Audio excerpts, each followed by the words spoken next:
You think you know me.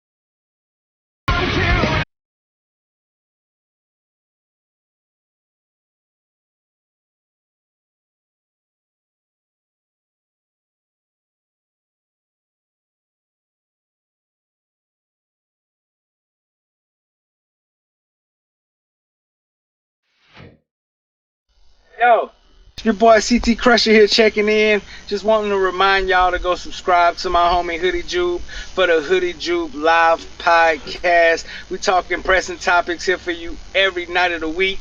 Hit that ding dong bell to make sure you don't miss an upload. Come join in on the conversation. Help us expand the community. We do a lot of giveaways, give away to a lot of charities, giving away to the local children's hospital. And oh, by the way, if you want a chance to win free NFL tickets, yes, I said that, free NFL tickets, make sure you subscribe and hit the ding so you don't miss a chance to win free NFL tickets. Peace out.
What's up? And welcome, Who Dat Nation. Welcome to the best Saints sports talk show in the world. If you want live updates on your New Orleans Saints and also what only straight facts, this is the place to be. Make sure you subscribe so you don't miss out on any of the new and upcoming trending news. Also subscribe so you can have a chance to win NFL tickets to watch your favorite NFL team live in person and won't miss out on any of the money giveaways we do. So now, let me welcome you to the Hoodie Jube Sports Show. Here is your host, Hoodie Jube.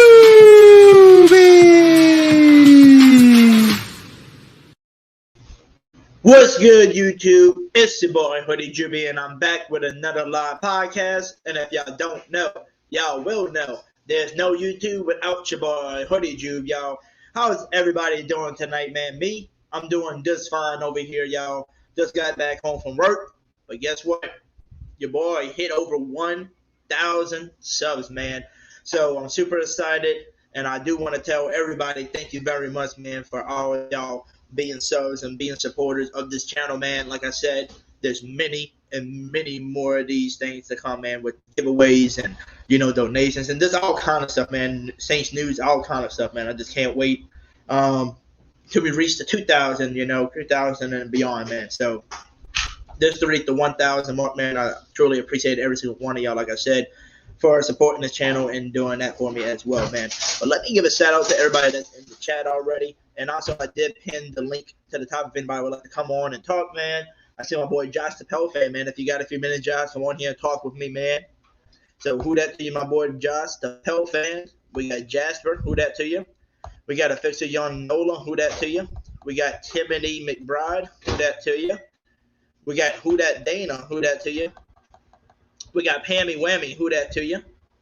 We got T Dirty in the building, who that to you. We got Eric Wallace, who that to you.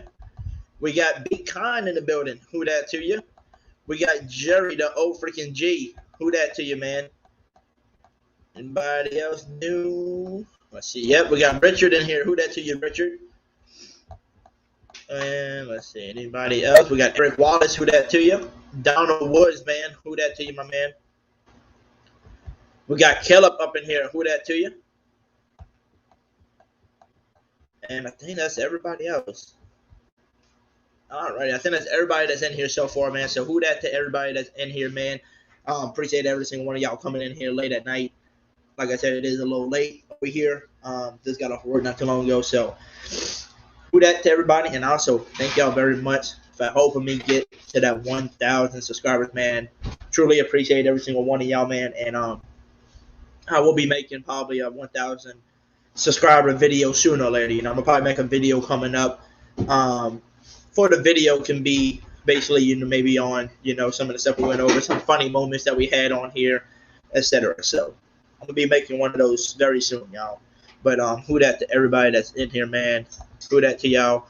Links in the chat, man, if y'all would like to hop in here. But hey, what we're gonna talk about today is a few things. Number one, Tyrone Mathieu, man. What's the secondary gonna look like?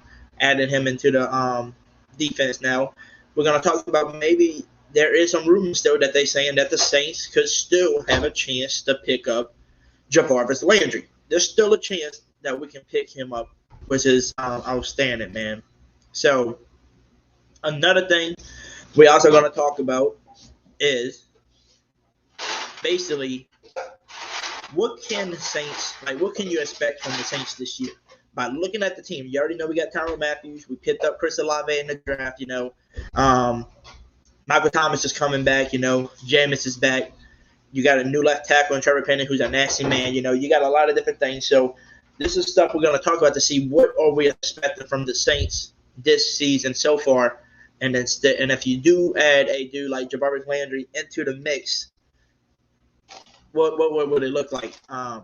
So let's bring on my boy, Gotta Crazy. What's up, Gotta Crazy? What's up, man? Happy 1K, man. Hey, I appreciate it, man, and I do appreciate everybody in the chat that said, happy 1K to me. So I do appreciate everybody doing that. Like I said, I do appreciate every single one of y'all that supported the channel. And hey, we're gonna keep moving on up, man. We already past 1,000. We're at 1,011 now. So we're gonna keep moving on up over here. So you already do the form to get monetized yet? Yeah, I already got the form. I'm basically on my last step where they gotta, verify me the next few days, and then they'll send me an email to finish everything. And then once that happens, I can set up my super chats, etc. I can set up everything. So just waiting for them. But they did when I first did the forms and stuff.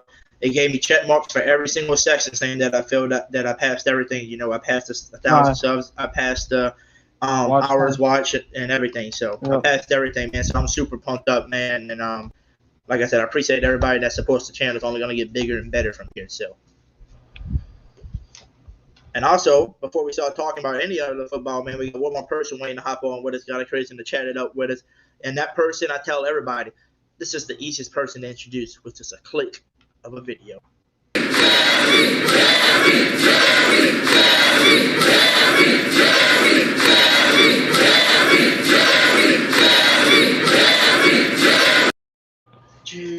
Jerry. They can't see me. I'm not back on camera yet. I'm not back on camera yet. Jerry. Wait, was I on camera? Oh, shit. I think we was back on camera. You know what? We're not going to act like y'all didn't see that, okay? Y'all did not see that dance, all right? But let's bring him on because he deserves the damn introduction, man. Because he is one of the dudes that helped me get over this 1,000 subscribers, man. So let's give it to my boy, Mr. Jerry, the freaking G, the one who will bring those subscribers to you, Jerry. How you doing, Jerry? Hoodie Jube, congratulations on 1K. You deserve applause tonight, bro. Congratulations, homie. Congratulations. Yes, sir. We're there, man. I'm sorry, I gotta do it one more time. Cause this is your night, bro. This is your night to celebrate. Yes, sir.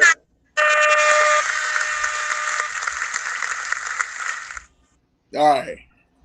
Yes, sir. We're super Well, excited, man. So how you doing, Mr. Jerry, tonight?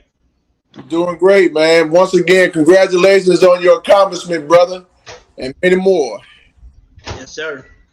But like I I, said, we're gonna keep I getting said bigger to and bigger myself, from I here. said there's absolutely no way on God's green earth that I'm going to miss this celebration. And Yep. here we are, 1K on the Hoodie Jube YouTube channel. The Yes, band. sir. Man, Yes, sir. Yep. who would have thought since day one that you're going to make it this far? Who would have thought about that? Me? Yep. I thought about it. I thought about it.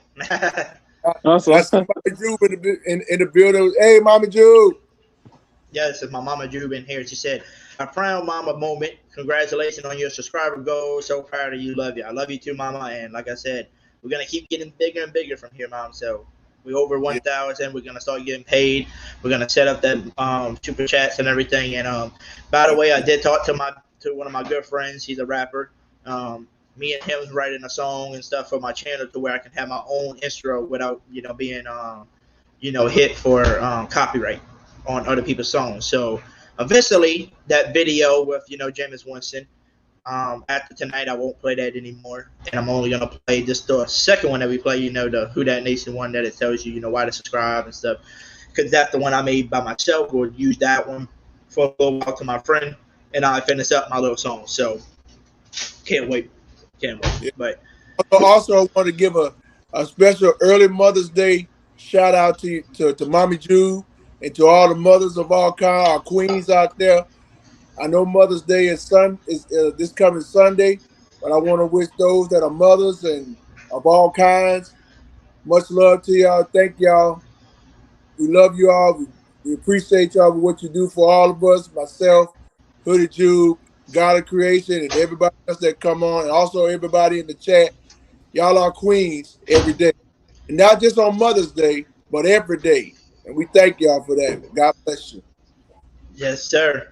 Shout out And to that Sunday, Mother Day is gonna be Sunday, so it's gonna be a fun day, man. Who that to everybody that's coming on in here, rolling in. I see Nola Tutro's in here now. We got Brother Prom. What's up, Brother Prom? Man, if you got a few minutes, I know you can click the link, hop on, tell me what's your reaction, man, of the Tyrann Mathieu, man. I'd like to hear from you. And see what your thoughts is. So, I'm Mr. just Jerry, super. I don't remember even asking you because I think you was on you might have been on TJ's and them so back and forth. What was your reaction on the Tyrann Mathieu? I just can't remember if I asked you this tonight. Which one, me or God of Creation? Oh, you, Mr. Jerry. I already talked to God Creation. I think. Oh, bro, hey. 2 nights. When I heard the reaction, when I heard about it on Monday morning, because I was just looking around and people were saying, things about the signing the honey badge. I was like, wait a minute, hold up. Where am I hearing that from? And I said to myself, well, I've been looking at this post and I was looking at that post. I was looking at ESPN. I was looking at Fox and all that. And I'm like, you're not joking, right? And it even saw it on the NFL Network. I'm like, wait a minute, hold up. Is this legit? We got the honey badger at home? What? Yep. I'm like, what? I said, let's freaking go, bruh. Let's freaking go, bruh. That defense, don't know if they're going to be a force to be reckoned with this upcoming season. So I got news for the NFC, not just the NFC, but the entire NFL. Be coming. Mr. Caleb said, Jerry, you did the gritty dance. Hey, he probably did do the gritty dance and don't want to tell us and show us. But we got one more person that we're gonna bring on real quick. We got Hot Boy Nola in here. How you doing, man? Man, what's popping with it, man? What's up, man? Not much, man. Just ready to chat it up with y'all about the Tyrann Mathieu. And I want to ask everybody else this question. Before we continue on talking about anything about Tyrann Mathieu and stuff, I want to know everybody's start. what is y'all thought of us maybe still getting Javaris Landry, because he's still out there, and he said it's still between us or the Browns. Out of us, the Browns, and they included, I think, maybe the Titans if the Titans would like him. So, I mean, what would y'all be thought? Do you think he's really going to go back to the Browns, to a team that released him, didn't want to pay him the money anyway? Or you think he's going to try to come home like a dude like Tyrone Mathieu and just say, hey, I'm going to come home and, help bring my city, my hometown, another Super Bowl? What's y'all reaction? Y'all think we're going to get Javaris Landry? Does anybody want a Javaris Landry maybe? Anybody? In the chat, y'all more than welcome to answer that in the chat as well. We could get him, man. Just put him at third wide receiver, man. He's going to be dangerous. Yep. And Jasper said, homecoming, laugh out loud, no place like home. Yes, sir. There's no place like home. I see Marcus Ryan, man. Who that to you, Marcus Ryan, man? Who that to you? And Mr. Jerry, what would be your thought? Would you like to bring in a guy like Javaris Landry, and he's definitely not getting that money that he wants, that $20 million, because he hasn't even been signed yet? I think every team's got their receivers that they really want. So if he goes to a team like us, the Saints or something, he's just gonna take, he's probably gonna have to take something like, Tyrann Mathieu did, probably $10 million a year, $10-11 million a year probably. I say if all goes well, hey, go for it. Go for it. Bring in Landry. We'll give him the right amount. Yeah, I think we will. Yeah, we're not gonna go overboard with nobody. They said they think we kind of overpaid Tyrone Mathieu, which I don't think we really did. $11 million, I think it's the right amount for him, for the type of player he is and what he's bringing to the table. He's bringing leadership to the team. He's bringing that. How would you say it? He can play multiple positions, like, free safety, strong safety, you name it. So he can play multiple positions. So that's another thing he brings to the table. Like I said, he brings that damn veteran leadership, that guy that can lead the team on that defense. And then he brings that swagger / dog mentality attitude to the team. And he can put that with our boy CD Deuce. Like, that's going to be scary. You got him, CD Deuce. You got Melvin Lattimore, who's got that attitude. They get in a Debo. It looks like they kind of, if you notice, like towards the end of the season, the Debo started getting that, mentality in them a little bit, playing with the squad and stuff. I don't know how Marcus May is, with his attitude and stuff like that, but we're going to see how he fits into the defense as well. So I'm saying this secondary is about to be real scary, and you still got P.J. Williams, you added. We still got Hardcore Holly, a.k.a. Daniel Sorensen, on the squad, special teams and stuff. And don't forget about Smoke Monday, who we just signed as an undrafted player. I think he's going to make the roster as well, So I would love it. Got a Chris, and I don't know if you're still here, because I know you got your mic muted, man. Yeah. What would be your thought, man? Would you like to bring in a Javaris Landry if they could? Like he's saying, it's out of us, the Browns or the Titans. I mean, would you still love to welcome him back? If he's not, asking for too much, I don't think he's going to even cost too much, to be honest with you. Just because it's past the draft and you basically looking to get on a team, and you saw what Matthew's got. He didn't get the $15 million he won. He got $11 million a year. So if he wants $20 million, I think we can give him probably around the 10 through 12 million marker, like we did with Tyrone Matthews. Frankly, I personally don't want Jarvis, because I feel like he just another Michael Thomas. I feel like having too much. I don't want too much, because I don't want too much people that aren't like super mega fast. But they somebody probably like Odell would make more sense for me. See, but I mean, because I like the Odell. I like the Odell too. Like Odell could be that possibility too. Because I didn't miss in him because he's still recovering from an injury. I would just say Javaris, like a person that will come in and play right now from day one. But hey, Odell is a sneaky little pick too. Because remember what he said last year? This is the right place to join. This wasn't the right time because we didn't have a quarterback at the time. Everybody was hurt. So totally understand. Yeah, I just feel like it's just like. Well, why? Like Jarvis is just a downgrade. Like he just way downgrade from Michael Thomas. The only reason why I would love to have him is this. It's like how you said he's basically like another Michael Thomas. He's just a smaller version, basically. He's just smaller. Yeah, smaller. So I tell people this: if you had Javaris Landry, how are you going to stop this offense? You can't stop Michael Thomas as it is. Now you got another Michael Thomas just smaller on the opposite side, and then that leaves the inside for a dude like Chris Olave, Callaway, So I'm saying there's no way you're gonna stop it. That's why I was saying I would love to bring Jarvis home because especially like they said, like Tyrone Mathieu's not only bringing you his leadership, his versatile type of style, playing multiple positions. He already says it. Playing in front of his hometown, like when he played at LSU, that's why he played so great at LSU. He was playing at home, playing for a team he wanted to play for. He's been wanting to play for the Saints. He always wanted to play in front of his family and friends, and his home crowd that he used to cheer for. So I think he's going to bring more energy and play even harder. And I think Jarvis Landry can do the same thing if he came back home as well. So that's what I was saying. If you just add him, that's like a guaranteed almost to the Super Bowl. Because like, who are you going to stop? How are you going to stop Thomas? How are you going to stop DeVaris? How are you going to stop Olave? How are you going to stop all these weapons on the team? It's just how you going to stop Alvin Kamara? Yeah, Alvin Kamara. Yeah, How you stop anybody? Yeah, like how you going to stop him? And then what's the word or the saying that I'm thinking of? You know how they saying you don't need that, but you want it, and they call it the what's the saying I'm thinking of, y'all? They saying that okay. I kind of got it lost. It's like on my tongue, but I don't know. Basically, like a souvenir or something like that. They were saying. How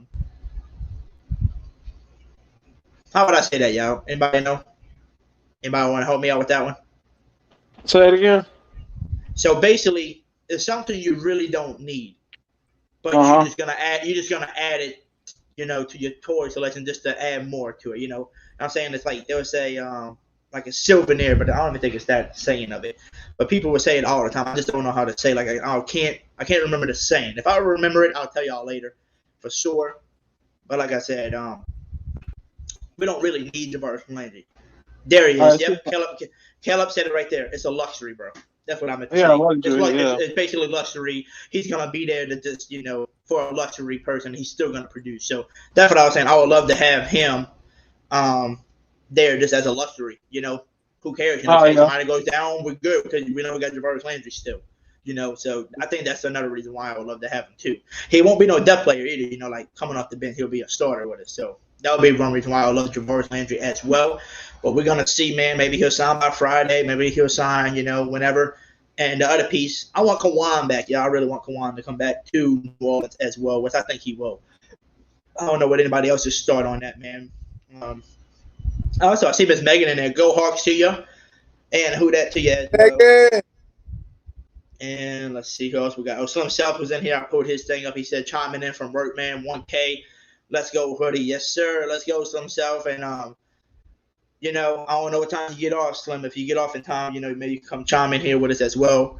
We got Mr. Porter in there, man. Who that to you, Mr. Porter? I see you, man. Who that to you? Lester. Oh, yeah, Mr. Lester just popped in here too, man. Who that to you, Lester? So who that to everybody that's in here so far tonight, man. Let me know what y'all thought is on us. Put it in the chat. What was y'all thought when you found out that the Saints got Tyrann Mathieu? And also put in the chat and let me know. I'm gonna put this. Put yes for me. If you say yes, you would love to bring in Jarvis Landry.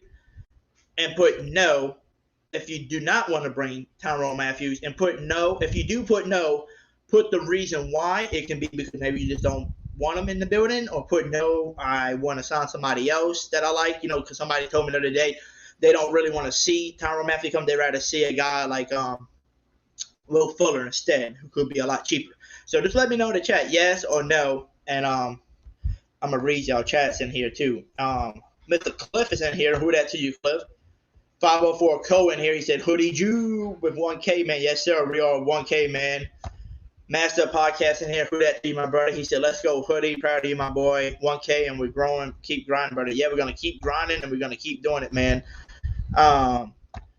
Porter said, who that family? Who that, Hoodie? The Saints need a running back. Hey, we do, but guess what? We got Mark Ingram, and we got the guy from Baylor. I think he's going to make the roster. That dude ran for 1,600 yards in college, and they don't play 17 games, to get 1,600 yards. They play, 12 games? At the most, 10 to 12 games in college. So, Whew.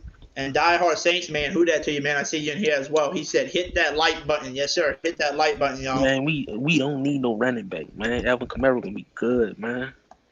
No, he's talking about for a while. Kamara's gone. That's what he wants. No, Kamara ain't going nowhere, man. He ain't getting suspended.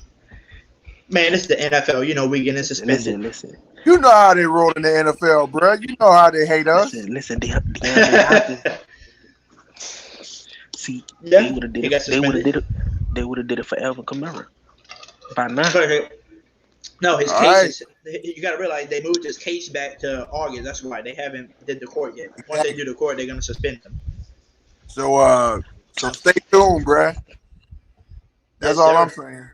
Hey, Stay tuned. Mr. Jerry, before I see you put it in the thing, you're about to head out in a second. But you know you really can't head out till you say hello to this person. So we're going to bring this person on the show, y'all. Y'all know this person is a really sweet lady to talk to, but sometimes she can really get in your head and make you so mad because she wants to give you. She said, "Oh, you got to give me these cheese doodles for life supply, and for the next 35 years, you never know. She might hop on tonight and say we got to move it back to 40 years of first round, second round, third, fourth, fifth, sixth, 7th round picks I think for the next 35, I think 40 we know this person. just to get DK Metcalf and Tyler Lockett. Isn't that insane? But you know what? We're going to bring the lady on, and she is all the way from Australia. And you know it's her. I don't know if the Bear's there, and I don't know if Paula Bear's there. He might be knocked out on himself over there. But if he is, he'll be coming with her. So let's introduce her, Miss Megan and Paula Bear, man. How we doing?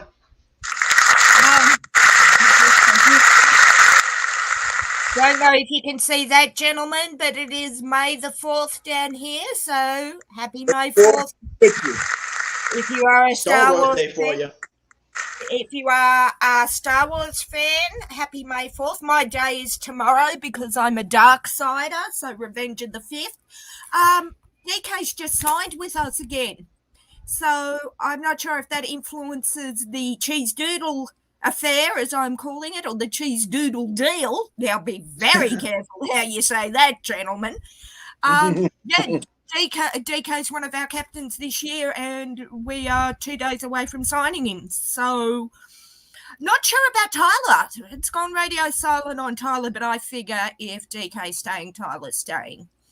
I do not think they would split them up, given that we don't really have anyone in that leadership role now. Excuse me, I've just got to talk to the boss. Yeah, so you're saying they're both staying? Yeah, I tend to agree with the boss on that. Yeah, so as I said, I'm not sure how that works out with the cheese doodle deal. As I said, be very careful. I am dangerously tired. So, yeah, that could end up. I'll just say the cheese doodles and you'll know what I mean. Yeah. And Mr. Jerry, just to let you know too, man, before you leave, because I know you said you had to talk to Miss Megan, but I didn't see this person coming in, so you know you can't leave without saying hello to this guy too, and that's my boy Slim Cell 504. Oh, how you Slim doing? Happy Star Wars Day, and gentlemen, please stay on my good side. You don't want Grogu or Baby Yoda. I see you, Megan. I just had to come on real quick. You know, congrats, Hoodie, on the 1K, man. Let's go. Congratulations, dude. I appreciate it, Slim. I appreciate it. Like I said, we're gonna get bigger and better from here, man. We only just started, you know. Yep, and I was talking to somebody today at work that I was serving on, you know, it was funny. It was 3 younger people. They all 3 subscribed to me in front of me, and they left me a really great tip, told me good luck with my channel on the ticket and stuff. And they told me before I think somebody else, one of his friends, is doing a channel too as well. He didn't tell me the name of it, but he did tell me they were moving, you know, on up and stuff. And he said, I'm just like, you know, he said my friend's doing one, and he said once he hit 1,000, he never looked back, and he said that thing just kept growing. He said once you hit that 10,000 marker, just about, he said, dude, you don't even. He said you'll be getting like 1,000 subs almost every day, just because like your channel's getting bigger and bigger. You just don't see it just growing, because he's saying the bigger your channel, the more subs you got, the more views, the more bigger chance that your show is going to be popping up first before anybody else. So like soon as somebody hits, you know, New Orleans Saints my video will pop there in front of anybody. So like, I mean, I see it because when I type in New Orleans Saints, you see, the NFL Network YouTube channel part on there. You see Big Q's on there and TJ's before their channel is bigger. So I understand how their channel grows so quick. So like I said, you got to hit the 1,000 first, and once you hit that, man, we're gonna keep getting bigger and bigger, and I can't wait, y'all. Can't wait. Unless you do something catastrophically dumb. Yeah. I'm not saying anything more than that. You won't go backwards. Yeah. I definitely. would be very surprised if you went backwards. I mean, Brandon Kane, again, I keep saying the Hawk's Nest. Yep. Over the draft, he went from just under 5,000 to 7,200, and that was in 3 days with the draft. We were having 300, 400, 500 people on the draft every day. Not everyone stayed from beginning to end, particularly that last day when it was a 17-hour straight stream. But unless you do something, say something stupid, do something, drop your pants in. No, actually, don't want to give the bear any ideas. But you know what I mean. Like, if you keep doing what you're doing, as I said, unless you do something stupid, you're not going to fail. Because, I mean, I was just on Norbcam, Norb's chat stream from Seattle. I'd heard a heap about him, and he popped up on my YouTube, and I clicked over. That guy has done 4 documentaries and has 50K. But it's the quality. Now, 50K, there's no way you're not going to do 50K, 60K, 100K, whatever. It's going to take time. It's going to take work. But as I said, unless you do something catastrophically stupid or irresponsible or just plain dumb, you won't go backwards. You might lose a few here and there, but the 3 you lose, you'll get 10 more. So. Yep. I can lose 1 but gain 10, so. That's how exactly, or lose 5 and gain 50. I mean, yeah, it sucks that there's 5 left, but hey, they don't want missing got out. Another 45, so who cares? Yep. That's the one that's missing out anyway. So I do want to answer. I do want to answer Porter's question. He said, "Who would be the running back season opener if I had to predict and Kamara was suspended for at least 4, 6, 8 games at the beginning of the season? My starting running backs would be Mark Ingram. I think that running back from Baylor, Abram Smith, will make it as the second running back, and then Tony Jones would be your third.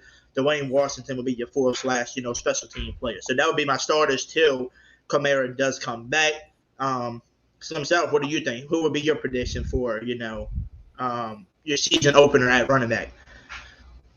Oh, that's a good one. Definitely Mark Ingram. I'm gonna be bold enough to say the guy from Baylor. I'm gonna be bold with it. Yeah. The guy what from you Baylor. Think, Jerry? You think the same thing, Jerry? I think the same thing as well. And I think they can make some noise. I'm not gonna lie, they can make some noise, but I wouldn't be mad if they went after a veteran running back to help out back there. Like a Philip Lindsay or somebody like that. Just somebody just to plug in and to where Ingram and the other guy don't have to take all the load by themselves, because Kamara's going to be going at least 4 to 6 games. At least. I thought Kamara was suspended for 8 games, or has he been actually suspended yet? No, he hasn't even been. They pushed his court back to August, so we won't even know till August, and so yeah. Okay, because I was sure the other day, and it might have been in the middle of the draft when I was sleepwalking, that he'd been suspended for 8 games. Or is that someone else I'm thinking? Could be someone else I'm thinking of, I don't know. Yeah, I think you're thinking of DeAndre Hopkins. He got suspended for like 6 to 8 games because of the drugs. That might be. Oh, yeah, that's who it is. The fellow that got done for drugs a couple of days ago. Yep. Yep, that's DeAndre Hopkins over there. So. Yeah. How do you get Hopkins? Unless you were dangerously overtired and been up for 27 hours straight, how do you get Hopkins and commit? Allow me to think about how I just got that confused. You're good. But Slim South, I do appreciate you, man, because I see what you put in the chat, man. If you want to tell everybody, bye and who that, but he did stop by real quick because he's at work, but he had to stop on real quick and tell me, congratulations on the 1K, which I do appreciate you, man, for coming on, because trust me, I'm not the only one that's growing the channel. You growing the channel with us, Slim, because you're on the show every damn night, chatting it up with us too. Right. So people love to hear what you got to say. Man, all I gotta say is, Hoodie, I remember when you first started, man. You came a long way. I'm proud of you. Let's make it 2K. How about that? Come on, y'all. Yes, Let's keep sir. it going. Let's Let's make it go. 2K. We're gonna make it Let's 2K do sooner or it. later. Let's do it big. That's right. Yes, Let's keep sir. it Like I growing, said on y'all. Motivation Monday, Hoodie, if your dreams aren't big enough, they're not, or they're not scaring the hell out of you, they ain't big enough. Whoa, now what's going on with y'all? Yes, sir. What's up, Jasper? Hey, Jasper. Yeah. What up, But who Jasper? that to you, Sloan South? I know you gotta head out of here, my man. But who that to you? Hey man. Right. All right, who that to y'all, everybody? You know Take who care. Yes, that? sir. Take Y'all care, stay Slim. safe. All right, Hoodie. Yes, So sir. All right, Stay Slim. safe. get that 100K subscribers, man. You're gonna be there by December. I'm calling this. You're gonna be at 100K by December. That's a big number to ask for by December. But guess what? If we are to 100K, yeah, I'm saying if we No, are at 100K by December, 100K, I would. Hoodie, 500K by Christmas. Make it. Let's get this happening. 500K. At least 500K. Hey. No, I tell you what, 500K before I go to Seattle, September. Dude, make this happen. Well, it's my birthday in Then I'll September, bring so back hey, let's do that. 500K more when I 500K. get back from Seattle. Boom, I done. well, hey, how about I say this? I think I have to say it like this: the only way your boy Hoodie Jew will get to 500,000, even by December, it's everybody that comes in here and watches it, shares it on, shares it with everybody. You got to share I'm it. sharing, dude. I'm You know what I'm sharing. saying? You just got to keep sharing it. I think that's the only way we're gonna be able to get it, and hopefully, what's up? For Saints home games, you should set up a little podcast out there and stream outside the game. I could just see Hoodie walking into the stadium with his laptop and his phone and all his equipment. What are you doing? Nothing. Why have you got a laptop? Because I can't. Because I'm keeping up on scores on the other game. But Really? You're not streaming? No, ma'am. No, sir. No, ma'am. I'm good. And then they're over your shoulder on camera, over your shoulder, looking, going, thought you said you weren't streaming. how much I want to bet our first game is going to be against Tampa? First game of the season. Okay. I told them, somebody asked me that. They said, what do you think? Tampa, Who would it be? Gonna be Tampa, Rams, or Green Bay, probably something like that. To get the I rating. I would say Tampa or Green Bay. Tampa or Green Bay would be my bet, leaning towards Tampa. That would be who I'm sort of predicting. Hey, have you noticed all like the NFC South, all them other teams they've been talking smack ever since we signed Tyrann. Now they've been quiet. You ain't been hearing nothing out of Twitter on them. You know what I mean? Well, you know they're scared, Hoodie. You just asked me what I think he's going to have, or how I'm feeling about you guys next season. The phrase very frightened and somewhat excited springs to mind. I pity any team, including us. I think we play you once. Any team playing you guys this year. DeMarco Jack, that linebacker we drafted, Hoodie, I think he was brought here to take one spot. Not right now, but what you think? He looks really good. Because he kind of plays like a Pete Warner, smart on the field. He can cover and he can stop the run, so he can do it all. I mean, this thing he used to play safety, so he knows how to cover. On TV, Pete Warner looks small, but in person, he's big. He's pretty big, man. But on TV, he looks small. You know what I mean? But I guess that's the TV. But he's actually pretty decent size in real life. He is. He's a nice size. I think he just needs to get a little bit more, bulked up a little bit, and I think he'll be scary as hell. Because Luke Kuechly used to be a little bit bigger. If you notice his size compared to Pete Warner, he was just more bulked. So I think if he can get a little bit more bulked up, man, he'll be scary as heck on the field. I mean, I think DeMarco Jackson's already bulked. If you look at him with the way he walks like this, with his shoulders up, he's so big. And I think Taylor is going to push Roby for his snaps. So the little snaps Roby do get, I think that they brought that rookie in there to see what Roby really got. He gonna push. He gonna compete for those snaps. I can see that too, man. And then Marcus Ryan said our first game could be against Philly. Oh, that's right. Against Philly. It could be against Philly, huh? That would be a good game. I know it ain't. I know they ain't doing no week 1 game, Saints versus Cincinnati. I know they ain't doing that. No, that'd be too big of a game. I want to play Kansas City the first game. Oh, that'd be good. That'd be a hell of a game. Yeah. Saints versus Jaguars for this game. Oh, that's a dub, there, boy. You hear me? That's a dub.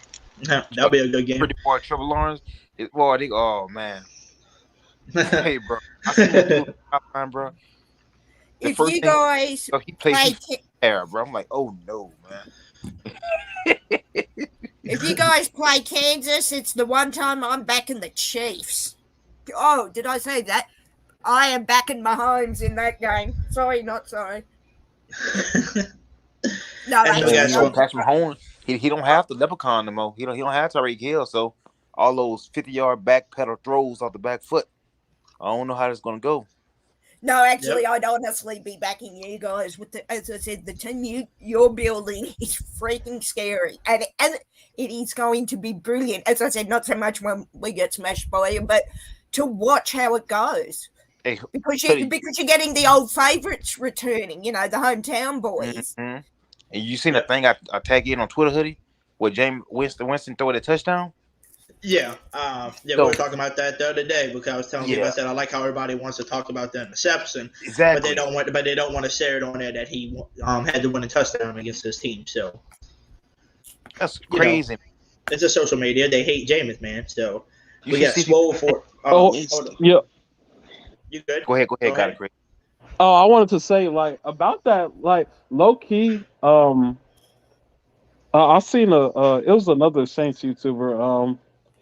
They pointed out that some of the people, if you watch all the people that talked about Tyrann coming in, a lot of them have been saying, obviously he had the Stephen A.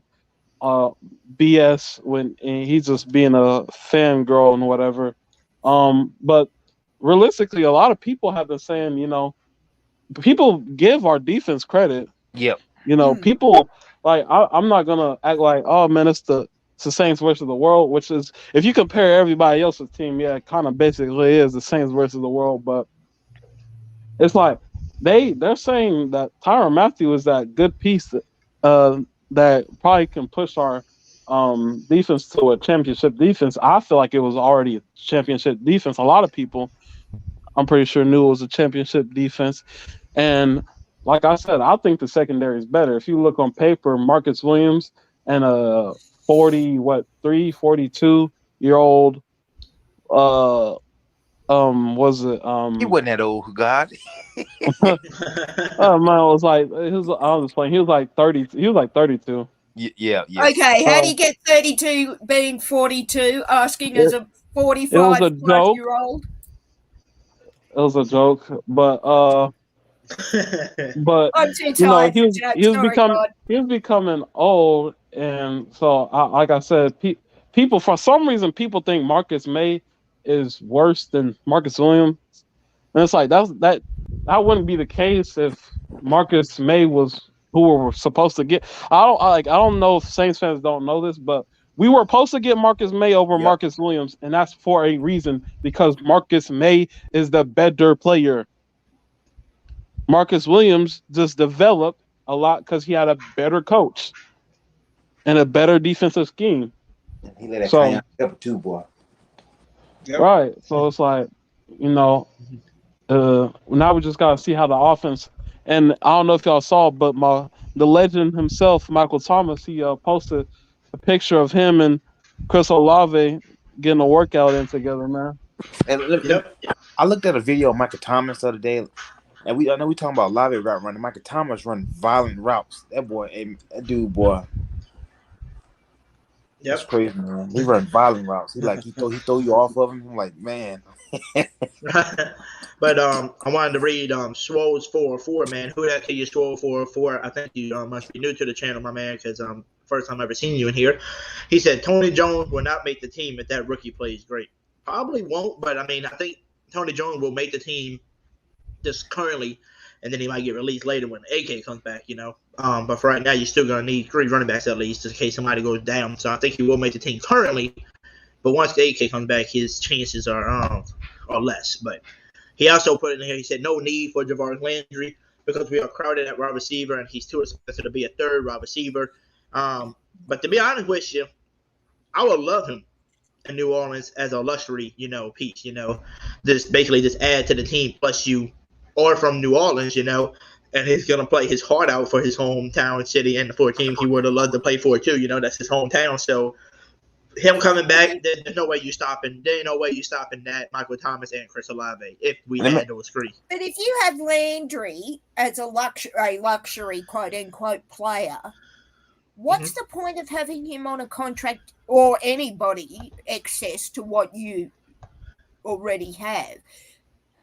If you're not going to put them in to start games, what's the point of having them on your books? Because they're only going to cost money, aren't they? Or are they? Or am I not thinking? Yeah, you're not. I think you're overthinking it. They're saying we don't need him, but I'm saying he's like a luxury pick, but he's still going to play. Yeah, but he's too good. No, he's too good not to start. What I'm saying is, you fill the holes first, as you've done brilliantly. And if you've got the holes filled and you're bringing on someone, say Jarvis Landry, for sake of the argument, when that hole's already filled, what's the point? Isn't it better What's to the point? Because it's never too bad. They had too many weapons. Because the reason why I want to fill in towards because Michael Thomas is coming back after 2 seasons. Basically for basically a season and a half. So about 2 years he hasn't really seen the field. And he's coming back healthy. Yeah. Now, the reason why I would bring in a dude like Jarvis Landry, this is the real reason why. Yes, luxury would be nice to have him in here. But he would definitely be a starter. He'll be our number 2 or number 3, depending on how Olave performs with us. But I really do think if Michael Thomas played again and he went down, now you're back to square one with just Chris Olave and Callaway again. So if you have Jarvis Landry, you still got those 2 good receivers. If somebody went down, if you look at a lot of teams these days, a lot of these teams have at least 2 to 3 great receivers on their team, and that's why some of these teams, if they down, they still make a good comeback because their offense is still so high power. You might be able to stop them forever. So that's what I'm saying. If I can just add him to the team, I would love it.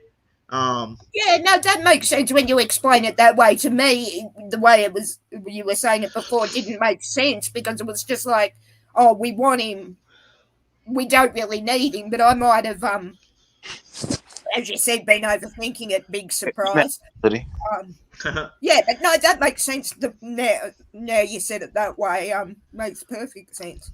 Oh, yes. So that punt returner, that kick returner we gave him some pretty good money for undrafted rookie, right? Which one? The Rashid or something like that. We gave him a lot of money, like for undrafted rookie. He got a pretty good amount. Yeah. I think he got like $200 and something thousand dollars or whatever. He's I think what they going to do, like, because me seeing, them offer that high of a money to somebody means he's probably going to make the team because they probably like what they seen in him. And he's basically a wide receiver / punt returner. So to me, I think they're going to squeeze him into the punt return and kickoff returns. And they're going to move Deontay Hardy more to a receiver now. So I think that's what they're going to do. Because Hardy did a lot last year, the last few years as a receiver, doing pretty big plays down the field, especially for Jameis Winston. So I don't think they're going to just take, Jameis Winston's toy away, Deontay Hardy. I think they're going to want to move him into the offense even more to where defense got to worry about him every time he's on the field. Instead of a few plays a game. He'll be in there every damn play, and they got to realize is he going deep every time or is he going to do a different route, So I think it'll be more fun to have him. And like Porter said it here, he said Landry will be a good weapon for Jameis. Yes, he will be a great weapon. And 1244 said we need an easy team first before we can get off to a fast start. Maybe Atlanta, Carolina. I agree. And King MCCIV says, Hoodie, I see you, G. Hey, I appreciate it, man. Who that to you, my man? We hit that 1K, so yep. J-Dog, he said, forgive me if I'm down. My dog at 15 years old. But you have to put him down at 14 years old. Sorry about that, man. Oh, sorry to hear that, J-Dog. So sorry, man. That hurts. Yes, sir. Yep, that hurts. It's definitely a bad thing because I had dogs before I had to put down and it sucks. Yeah, my grandma had to put on a coon dog. With the loss. My condolences. Wildtown said all this Jameis Winston hate is pissing me off. The media loves to down the Saints. It's time for Winston to suck them up. It don't matter. I mean, he can't even set them up, to be honest with y'all.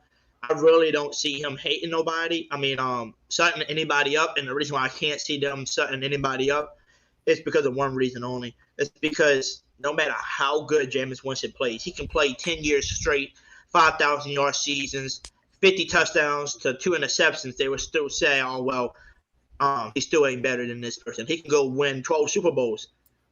Oh, Tom Brady's still better than him. He's trash. 30 for 30. That's all they're going to say is 30 for 30 because they just hate him. There's nothing you can do to change the media's Seattle's been having that. The media has hated Seattle for years. We win a Super Bowl. Oh, congratulations. We still hate you. You suck. But my you just thing is, the Super Bowl. So I'm really looking forward to Jameis giving them the proverbial middle finger saying, think what you like. I don't care. I just want the goddamn Super Bowl. Oh, my thing is, Hoodie, Ryan Tannehill sucked in Miami. Well, he didn't suck in Miami. He got cut in Miami, you know, and he don't get nearly the hate James Winston get. No. You know what I mean? Yep. Ryan Tannehill, he left. He got cut from Miami for who he got cut for? That's when they drafted Tua, or he got cut for Fitzpatrick. Fitzpatrick. Wasn't Tua, I don't think. Yep. Nope, it was not Tua at the time. I'm sorry, y'all. I'm kind of snacking on some food because I didn't get to eat yet, so came straight home, got on here with y'all. So I'm eating and talking to y'all at the same time. Marco Thompson said, congratulations on 1K Hoodie. I appreciate that, Marco. But yeah, go ahead, Jasper. I'm trying to go vegan, man. I'm trying to train by eating that, man. It's hard not to eat like meat, man. I'm vegetarian, Jasper, and the one thing I cannot give up for my vegetarianism is bacon. Okay. I will give up everything else under the goddamn sun. Ooh, boy, it's hard. Is like the one thing I cannot give I ate some cauliflower wings earlier. I put some cauliflower and I seasoned them up, put them in the oven, put some buffalo sauce on them, baked them. Hoodie, I meant to tell you, I went out for lunch with my mother on Monday, and guess what I had? You'd be proud of me, brother. Cajun spiced chicken pieces. If they weren't spicy enough to be Cajun, doesn't the Cajun spice have to blow your damn head off? This was, or is that a stereotype of Cajun cooking? If so, my apologies. No, it's beautiful, big chicken breast fillets, I think they were, covered. It was beautiful. I just want to tell you that. I don't know why I brought it up now. Sorry, Jasper. Okay, where's CT Crusher? He not on right now? Or he told him to sleep? Oh, I don't know. He's just not on right now. Okay. He came on last night, I think. He was on here for a while with us. He was on late last night, wasn't he, before I had to duck out? Yeah, before you had to duck out, he was here. So, I mean, so, that's cool. Are you going to go to live? Are you going to go to the live training camps this year? I'm going to try to make it the best I can. I work 2 jobs, so I'm going to try to. I already took off already, for the draft. So it depends on if I can make it. But I might try to make it to like one of them at least, because I did talk to the Nola Bros. Everybody knows the Nola Bros, man. If y'all don't know them, y'all need to go subscribe to their channel, man. They do really great Saints content and Pelicans as well. But yes, the Nola Bros talked to me already, and we all trying to do a big YouTube get together to go to the training camps. We're trying to do us, the Nola Bros. We're trying to get Big Q to go out there one day. TJ, but he's always in North Carolina, so depending on if he can fly out or whatever. We're trying to do some, bigger YouTuber names and stuff like that. All go together and we sit together and talk about the Saints team, tell us, watch their training camp and stuff like that. So I'm gonna have to take. I'm trying to get PCS to Louisiana. I want to come back home. I'm gonna have to take leave, man. When the Saints play, I'm gonna have to fly back home, man. You got to come to one of the games, and don't forget you have a chance to win because you are a subscriber to Hoodie Jube.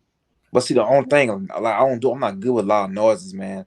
Like I don't know what it is. Like loud noises. Since I've been Jasper, military, if you're not good with loud noises, man, you never want to come to Seattle. Like what will creeps me out since I've been that when we play Tampa, that cannon. I hate that cannon, man. When they go boom, I say, oh no, I couldn't do that, man. Yeah. Well, Jasper, I respectfully ask you, I'm not good with loud noises, but I'm going to Seattle. You might want to give Lumen Field with the screaming. I think Seattle cheating. The way y'all stadium designed, I say they pumping noise in the stadium. What do you think? No, they're not. They are not. That is the 12s. And Paul Allen, God rest his soul, purposely designed it that way. Nobody has Atlanta. They had the pump noise in their stadium. Who was that saying, Jasper? Did you say? The Falcons had to make artificial noise in their stadium. I'm like, that's sad, man. We had artificial noise at Lumen when the 12s couldn't be there due to the pandemic. We did have the artificial noise, but the players were like, "This is not the 12s. This is so weird." So do anybody in the chat after the draft, without being biased, of course, we think the Saints is the best team in NFC South. Do y'all think any team in NFC South got better after the draft or free agency, or they stayed the same? The only team I don't know enough seen, about the draft to comment.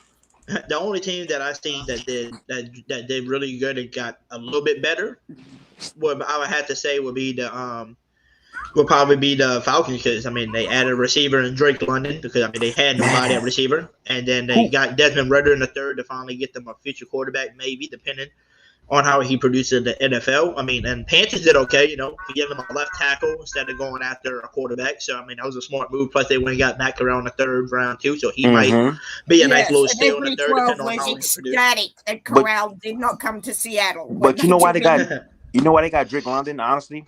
When he was in the office, I think they're trying to use him like we use Michael Thomas. How so? Probably. That's probably he's a big guy. He's a big figure. He's 6'5". He's huge. He's huge. He is huge. He's 6'7" out of USC. He's 6'7". He's 6'7". Yep. Oh, he used to play basketball. He's used to play basketball. Oh. No, 6'7". I checked. I thought 6'5", 6'7". Used to play basketball. Yep, used to play basketball for the Trojans. The last time I looked up his height, he was 6'5", they were saying. What's 6'7" is the official from USC. His 40 time like a 4'4" or 4'5", something around there, 4'6". Yeah, let's see. Yeah, that sounds about right. When you search him up on the internet, the Google, they would say he's 6'4". So I don't know how you go from 6'4" to 6'3". Oh, yeah, as someone said to me, you don't necessarily believe what you read height-wise. But he used to play, but the only thing I think height-wise that makes everyone think he's about that is because he used to play basketball. That's cool. The bigger. How big is Kyle Pitts? 6'8". I think Kyle Pitts like 6'5", 6'6". That's what I'm saying. So if he's taller than Kyle Pitts, then yeah, he is the 6'7". But if he looks the same height or whatever, he probably won't. And you can't really tell how tall. He tosses up, and also the hidden. You can hit him. You're not gonna worry about hitting him head to head because they're a bigger target for you to hit. Yep, and Swole 404 said, yes, he would be a luxury pick. He's talking about Jarvis Landry, but you have Mike Olave, Deontay Callaway, and we just signed Traquan to a new contract. Yeah, Traquan's on that veteran. Traquan is on a veteran contract though, and Traquan just don't want to produce for us every year. He keeps getting hurt. So if I had a decision to be able to sign Jarvis Landry and have everybody fight it out to see who's gonna make the team, Traquan might not make the team. I ain't gonna lie, Hoodie. Callaway, he was breaking off. I know he had a pretty good season, and if we use him at the receiver, he's gonna break off them safeties and the linebackers that line up against him. He's gonna break them all. Hoodie, can you explain the whole veteran contract thing for me, please? Is that a contract you get for a player who's been in the team a certain amount of time? It's basically you've been in the league for a little while. So you're a veteran. They consider you a veteran because you're not a rookie. You're basically a veteran now. And some people sign veteran deals too are kind of like a $1 million contract. Basically, you got to prove it. It's basically a prove it. You're like, hey, you can prove it. If you do better, then you can get. Yeah, so a lot of people do that. Like I was telling a lot of people, like OBJ is still a big name out there as a receiver, but him coming off of the same leg injury, the same ACL twice, 2 years in a row, nobody might not want him because he keeps getting hurt like that. So he might have to take a veteran minimum or something really, really low just to make a team for right now till he gets fully healthy again and can prove, hey, I'm not going to get injured again. So I'm not going to get injured again or whatever. Yep, that's what he will probably do, but I doubt it because he probably going to want his money. So Swole 44 said, thanks for welcoming me to the family. No problem, Swole, man. As long as you're a Saints fan, you're welcome. No, I'm just joking. Anybody's welcome here. Could you see Miss Megan in here? She's a Seahawks. We gained 2 Giants fans last night, y'all. 2 Giants fans came in the chat and started talking to us last night, and they had a good time. We was just having a conversation about football. So if we could trade for Kadarius Toney from the Giants, I like him, man. I like him, but I think the Giants. I don't know. but I don't know if they how Will much the they Giants asking give him for from, up? I don't like what think they so. asking them. No, the Giants were stopping them already. Oh, were they shot? Oh, okay. I didn't hear that. Fair enough. But Yeah, they what get stopping me, them. the NFC is going to be like I say. I feel like Green Bay took a step back. Tampa stayed the same. The 49ers, their best weapon don't want to be there. Who else? The Cardinals, they're going to be missing. No, they're AFC, right? The Cardinals? Cardinals are No, AFC. they NFC. NFC? Yeah, So the they Cardinals? remember missing if the their top Cardinals, weapon. if the Cardinals. Hawks got the Cardinals. Now, No. You're right. Sorry, my now, mistake. without being biased, how many? I know how many teams can you honestly say that are better than the Saints in the NFC conference? I mean, Not many. you With the way you drafted. You can't count out the The Cowboys? Count out the Rams. No, you can't count out the Rams because they are Okay. you're the defending champ. You know, you're the defending champs right now, so I can't say nothing about them.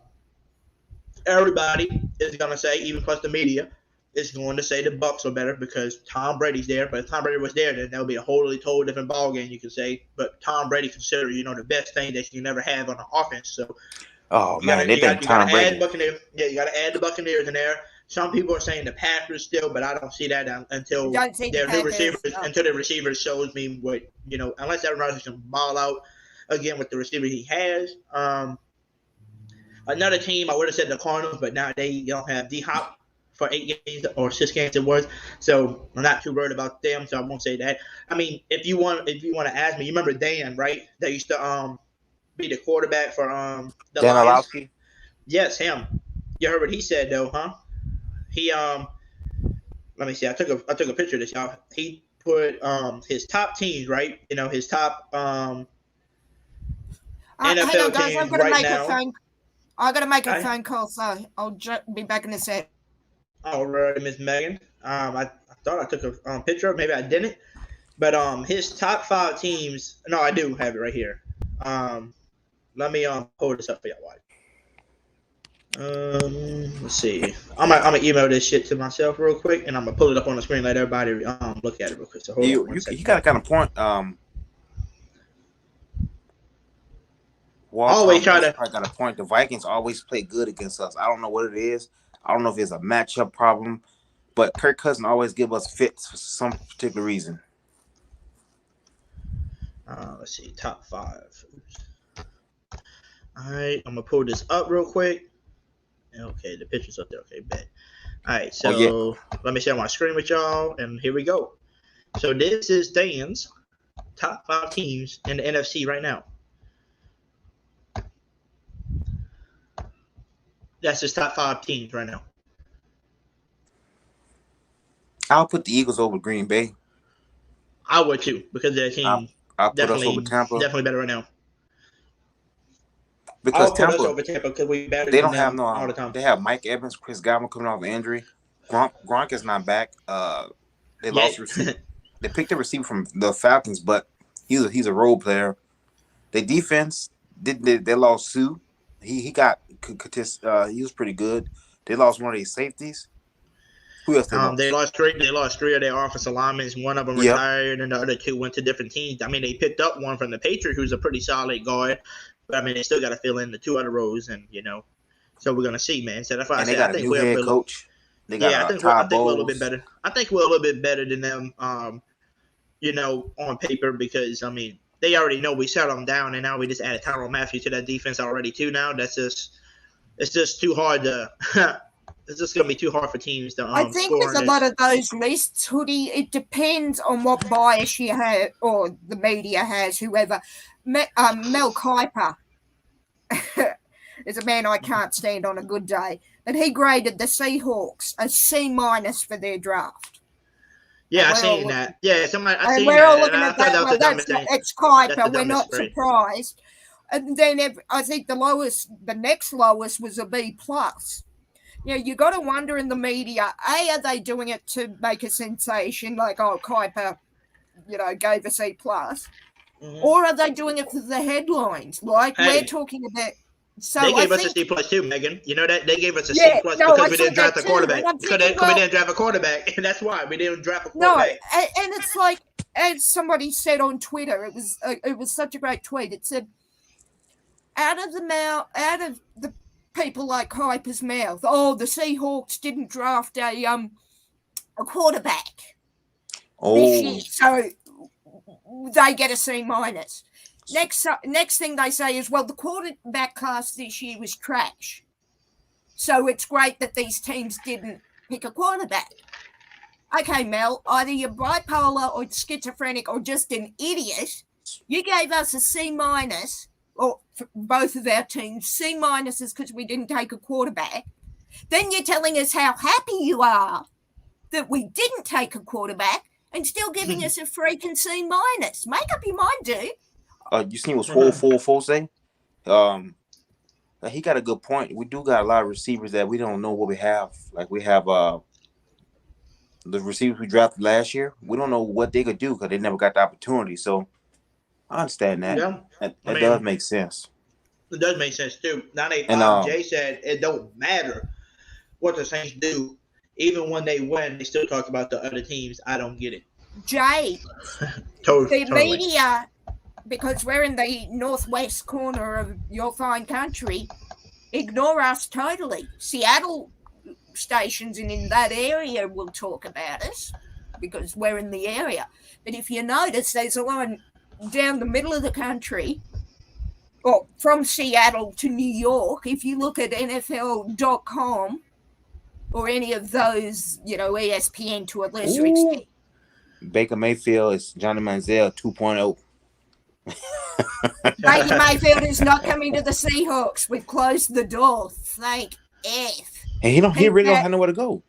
So he really Panthers don't want him. The Panthers are going to take him. Are they desperate for a QB? Ooh, they got Sam Darnold. I bet they'll take Taysom Hill. It makes sense to me. It's like John Schneider and Pete Carroll said categorically this morning at their presser, Baker is not coming to Seattle. Look at breathed a huge sigh of relief when we heard that this morning. And look at Walltown, best 88. I know Tampa Bay lost JPP as well. Who? They lost Pierre Paul as well. At the end, they lost him too. They did? Yep. I can do that for y'all right now. Let me look up the rosters right now. Let's look up NFL rosters currently. Let's see. And honestly, to me, the safeties we got, I know probably Marcus was I would say he was. I can't really say that. Marcus May is he a lot more physical than Marcus Williams. He got that attitude. He from Florida. To me, look like all those Florida players got that pit bull attitude. You know what I mean? Get in your face, talk smack, and. I love when players talk smack. I really enjoy that part of the game. All right, yeah. Walltown best 88. The Jets gonna be good. I just don't Zach Wilson. I just don't. He gonna have a lot to prove this year.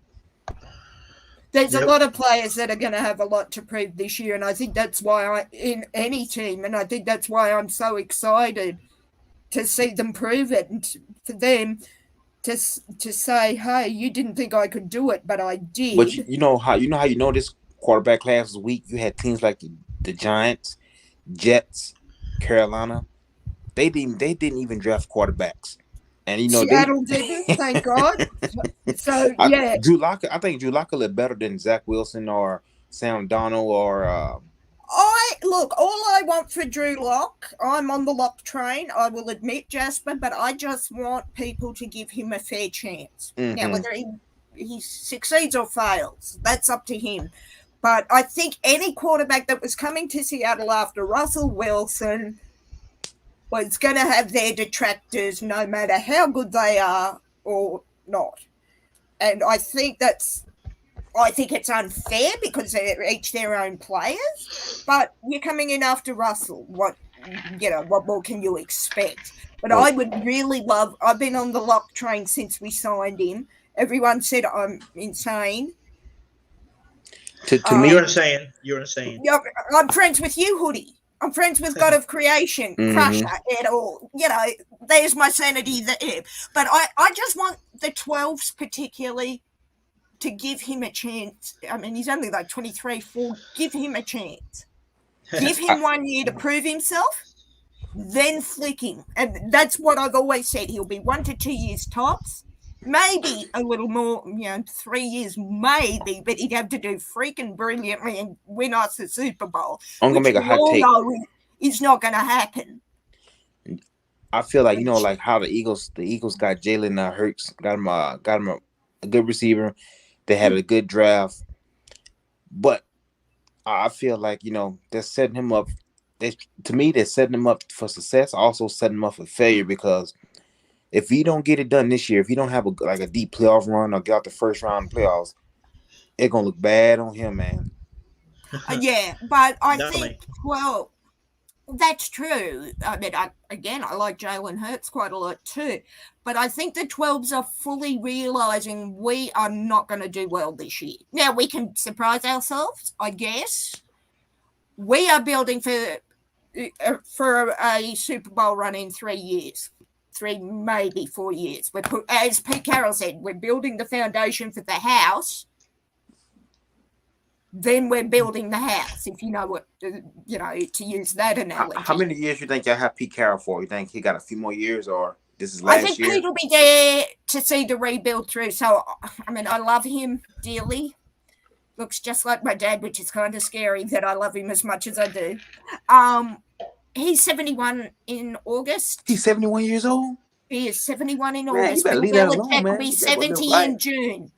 So if we get him to his 75th birthday, I will be pleased. I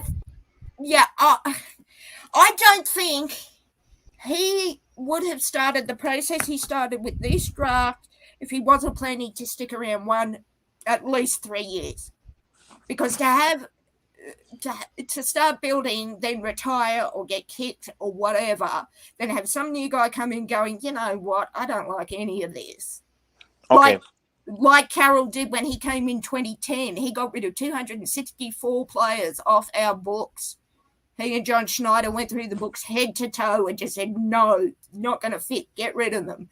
Put them to free agency, draft, trade them, whatever you need to do. I don't see that he would have started this process with the draft, or even before the draft with the Russell Wilson trade, if he wasn't looking to stick around for at least 3 years. I could be wrong in that, and he might be out in 2. But the way I'm just watching how it sort of unfolded, 3 years. And Walltown says something like, I hate when people try to argue with the facts. When they have an opinion and you come with them with numbers and facts that doesn't go with their opinion, they want to block you and stuff. I see that. I've had that happen on I see that Jasper, a lot. I've had that happen on so many 12 pages on Facebook. Oh, I can't be. You don't know what you're talking about. You're Australian. You're not a 12. Oh, block me. Save me the hassle of having to block you fool. But I don't mind people having an opinion. I've never, each to their own. Thanks, I may not Prince. agree. My boy, Prince JMG, y'all. I don't know if anybody know Prince JMG. He is he's a person that plays Madden, 2K and all that. So he does a lot of it. I got a 98 Madden team. Hey, he's so he plays the games and stuff. He streams. He's probably got over 20 something K followers on he's got over 20K followers, I believe, on well, never YouTube. mind. He does a lot of his stuff through Twitch and stuff. Oh yeah, he's a good YouTuber and stuff like that. So I'm gonna look him up. Prince JMG. JMG. Yeah, Prince JMG. He's a really good Prince YouTuber and Twitch player, by the way. So okay. Who that to him? He said he likes the setup. I appreciate it, man. And Swole44 said earlier, he wants to know, what do you think about Humphrey? Well, Humphrey hasn't signed yet, but he's supposed to sign back with us. And then he said, Winston, Baker, and McCleskey, the receivers, will they take the next step to get better? One person I can see getting better is McCleskey. He had a good start. They told him, they said he had a really good chance of being a really solid receiver, maybe like a 3 or 4 coming on here. But he got hurt last year, and that's what killed him. And we had to release him. So he's back again this year. I think McCleskey's going to be the one that stocks a lot of us. And he's actually from here. I know his dad. His dad used to coach me in basketball, which is crazy. So, yes, I think McCleskey, to answer your question, I think McCleskey's going to be the one to make the step. Eastside Winston and them, I don't know about them. I don't know how they're gonna perform because we haven't really seen nothing from them in the last the last year, so we didn't see nothing from them really. But Mr. Lester said trade Traquan to the Texans for Marlon Mack and sign Jarvis Landry. Hey, that would be a love. I would love it. I would love to have a Marlon Mack to help us out and get Jarvis Landry, man. Wildtown said the Bucks did lose JPP, like y'all said. Okay, I really looked up the roster too. He was not on the roster, so yes, he hasn't resigned either. A lot of players want money, Hoodie. They still want to get paid like they in their prime. Who? Yeah. Like a lot of players that's still out there. That's true. They want their money, so they're not. They that's why they're taking their time because they're trying to see which team is going to give them the most money. Which I understand. It's their job, you know what I mean. Like I want money too for my job, you know what I mean. But that's why they probably still out there. Yeah. And then Swole said, "How much will the Taysom Hill contract hurt us in the future?" I'm not for sure. I mean, if you want me to, give me 1 second. I'll pull up Taysom Hill's contract right now, and see what's gonna hit each year. I want to see what. Let's look $10 million right cap hit. Let's look at it. Let's look at it, y'all. Let's look at it together. So, remember, he's gonna be playing all the roles now. He ain't playing quarterback. Remember that now. All right. So just to let y'all know, this is what it's saying. His base salary this year, right? So the cap hit for this year, he's gonna pay $5 million for this year. That's not bad. 2023 though, he's gonna hit almost $14 million. Ooh, he's gonna get traded. He's gonna get cut probably. And then 2024 and 2025, he will be in the 14 million conversations. And after that, his contract will be up. 2026 he'll be back into the 1 million thing. But I'm not gonna lie, if he does pretty good as a weapon this year, I said they're gonna restructure his contract and make sure we get underneath the salary cap to maybe 8 to 10 million a year instead of 14. They save about 4 million a year. Just to add and pay city dues and all of them, etc. So if y'all want me to, I can share my screen with y'all so y'all can see what I'm looking at. This is from Sports Track right here. So let me share this with y'all. So this is the Sports Track. This is what Sports Track's telling us about Taysom Hill's contract. So if you look right here, his base salary is $1 million, 9 million, basically almost 10 million and 10 million and 10 million. But the cap hit is over here on your right. Right here is gonna be this is what he's gonna get hit for this year, about 5 million. And then after that, you go to 13. Like I said, he's almost 14 million that year, basically, and then 14 and 14 the next year. So the next 3 years, he's gonna be hitting for 14 million. Is that worth what Taysom? Is that worth the pay, y'all? What y'all think? I think that's worth his pay for having to play tight end, running back, receiver, you name it, special team. Is that worth the pay? I don't know. I mean, depends on how he performs, right? Because he's not at quarterback anymore. So we're gonna see, y'all. We definitely will see on how this man plays. But I'm gonna stop sharing the screen. Come back over here. Wildtown said to answer y'all questions, the Saints have the best roster, the only team in the NFC that isn't dysfunctional. Yeah, it could be balanced on both sides of the field. The Tampa Bay is pretty balanced too. Like I said, their secondary needs some help though. Still, I believe their corners need to get a little bit better. The Rams are another good solid team. Matthew Stafford at quarterback, nice old line. Cam Akers at running back, pretty solid running back. You still got they got Allen Robinson now to go along with Cooper Kupp. Then the defensive side, you got Aaron Donald on the D line. You got Bobby Wagner now at linebacker, and then you move to Jalen Ramsey in the backfield. So they kind of got a good player in each position, but not like us. Our whole secondary, like we got a shitload of people on defense. You know what I'm saying? Marco Thompson says, I got mad. I got made fun of last night because I said it would be huge having Mo Lutz back, and that person said I want to talk about no kicker and make his whole show about a kicker. Hey, it's true though. We lost a lot of games last year because we didn't have a damn kicker. That's why. Prince JMG, he said, dang, it's deep over here. It is deep over here, Prince, man. If you got a few minutes, come join in here. Come talk it up with us, man. Come tell me what you thought on the whole draft and the Tyrann Mathieu signings and stuff if you got a few minutes, my man. And Miss Megan, I see you chatting back with Porter over here. We already know you're a Seahawks fan for life, but, you're a Saints fan over here now because of us and stuff like that. So we know that, Miss Megan. No, sorry, Hoodie, to burst your bubble. Saints are my third team. The Baltimore Ravens. The Baltimore Ravens, because their mascots, of course, are named Edgar Allan Poe, who is one of my favorite authors of all time. So you're up there, but in third place. And which should be second. Notice the top two are birds, gentlemen. No, I absolutely adored the work of Edgar Allan Poe, and yes, someone pointed out, the Ravens, well, they're from Baltimore, as Edgar Allan Poe was, and they've got the three Ravens whose names are Edgar Allan and Poe, and it was like, okay, boom, there's my second team. Sorry, Saints, you go down one. As long as it's not the damn Cardinals, because my brother loves the Cardinals, I am good. But, let's see, give me 1 second now. I'm just going to get something to eat, Hoodie. I need some salmon fillet for lunch because it's 4 o'clock or 20 to 4 and I haven't eaten all day. So I'll be back in a bit, boys. Gotcha. All right, let's see, y'all. So Swole 404 said, I heard McCleskey was actually the fastest player on the team last year. That's why I'm so high on him. Oh, yeah, he's definitely a speedster. He can kill you over the top.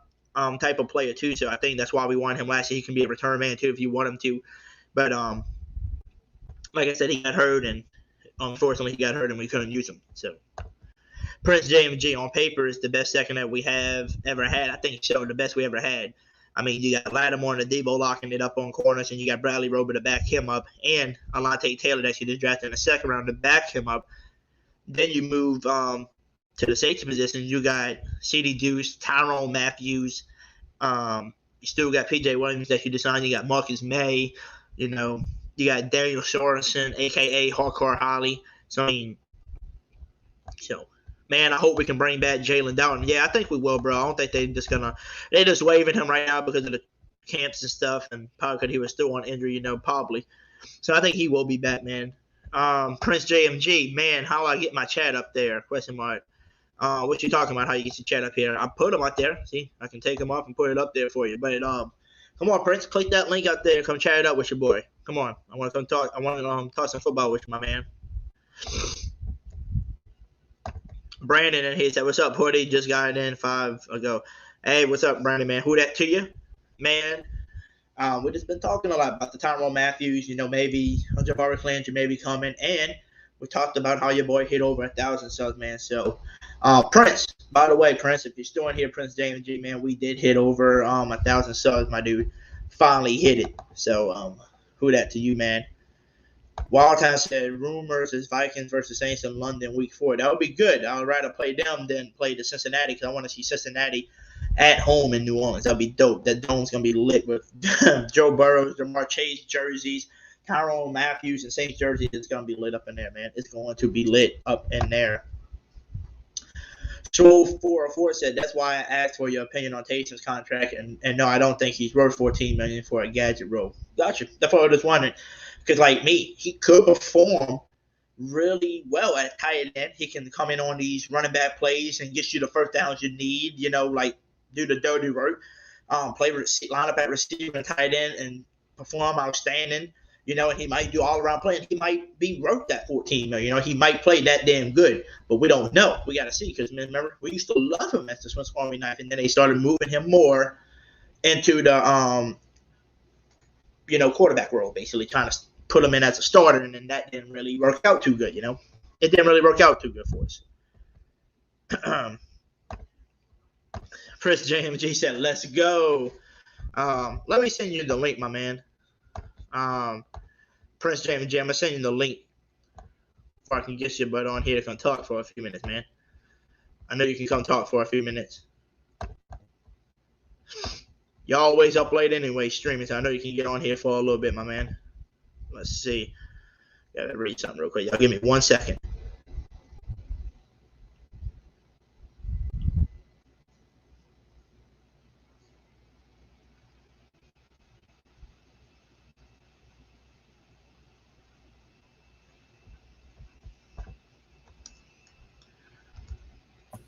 Sorry, Hoodie. You good? Just going to eat some salmon while I.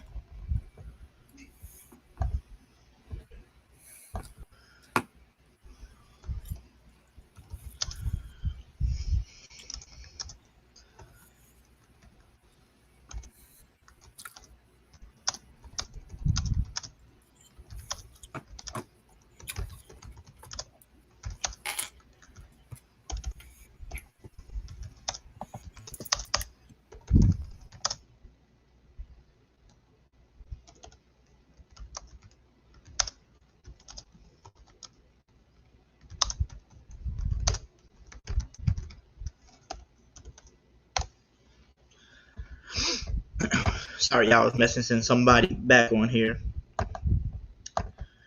Porter said he'll valuable Swiss Army knife can do a lot of things. Need his weapons for Jameis who that family. Yeah, Jameis didn't really have that last year with him as a weapon as much, because he got hurt in the Washington game, so he didn't have him that much as a weapon, was kind of sucks. Will Jordan Jackson play this year? The 6th round pick, I say he's going to get a few plays, here and there. He's going to get moved into the D tackle role and, play a little bit. But he does have a lot of people ahead of him, at that D spot. David Adamadu, you got Side Tuttle. Don't forget, you still got like Capacino, who they can still squeeze in that thing. Peyton Turner and Davenport played in the middle before. So they, depending on who they want in each spot, I mean, if I go look at the Saints current roster right now, let's look up the Saints 22 roster. Let's see. Saints. Let's look at their roster right now, currently. Let's see what their updated roster is, y'all. Let's see. All right.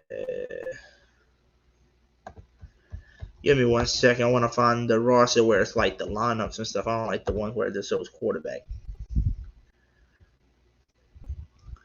What is the depth chart?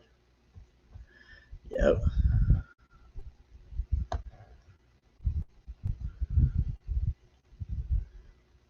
Yep, see, that was another person I forgot, CeeLo Watt. So this is our this is what we got so far on the chart, y'all watch.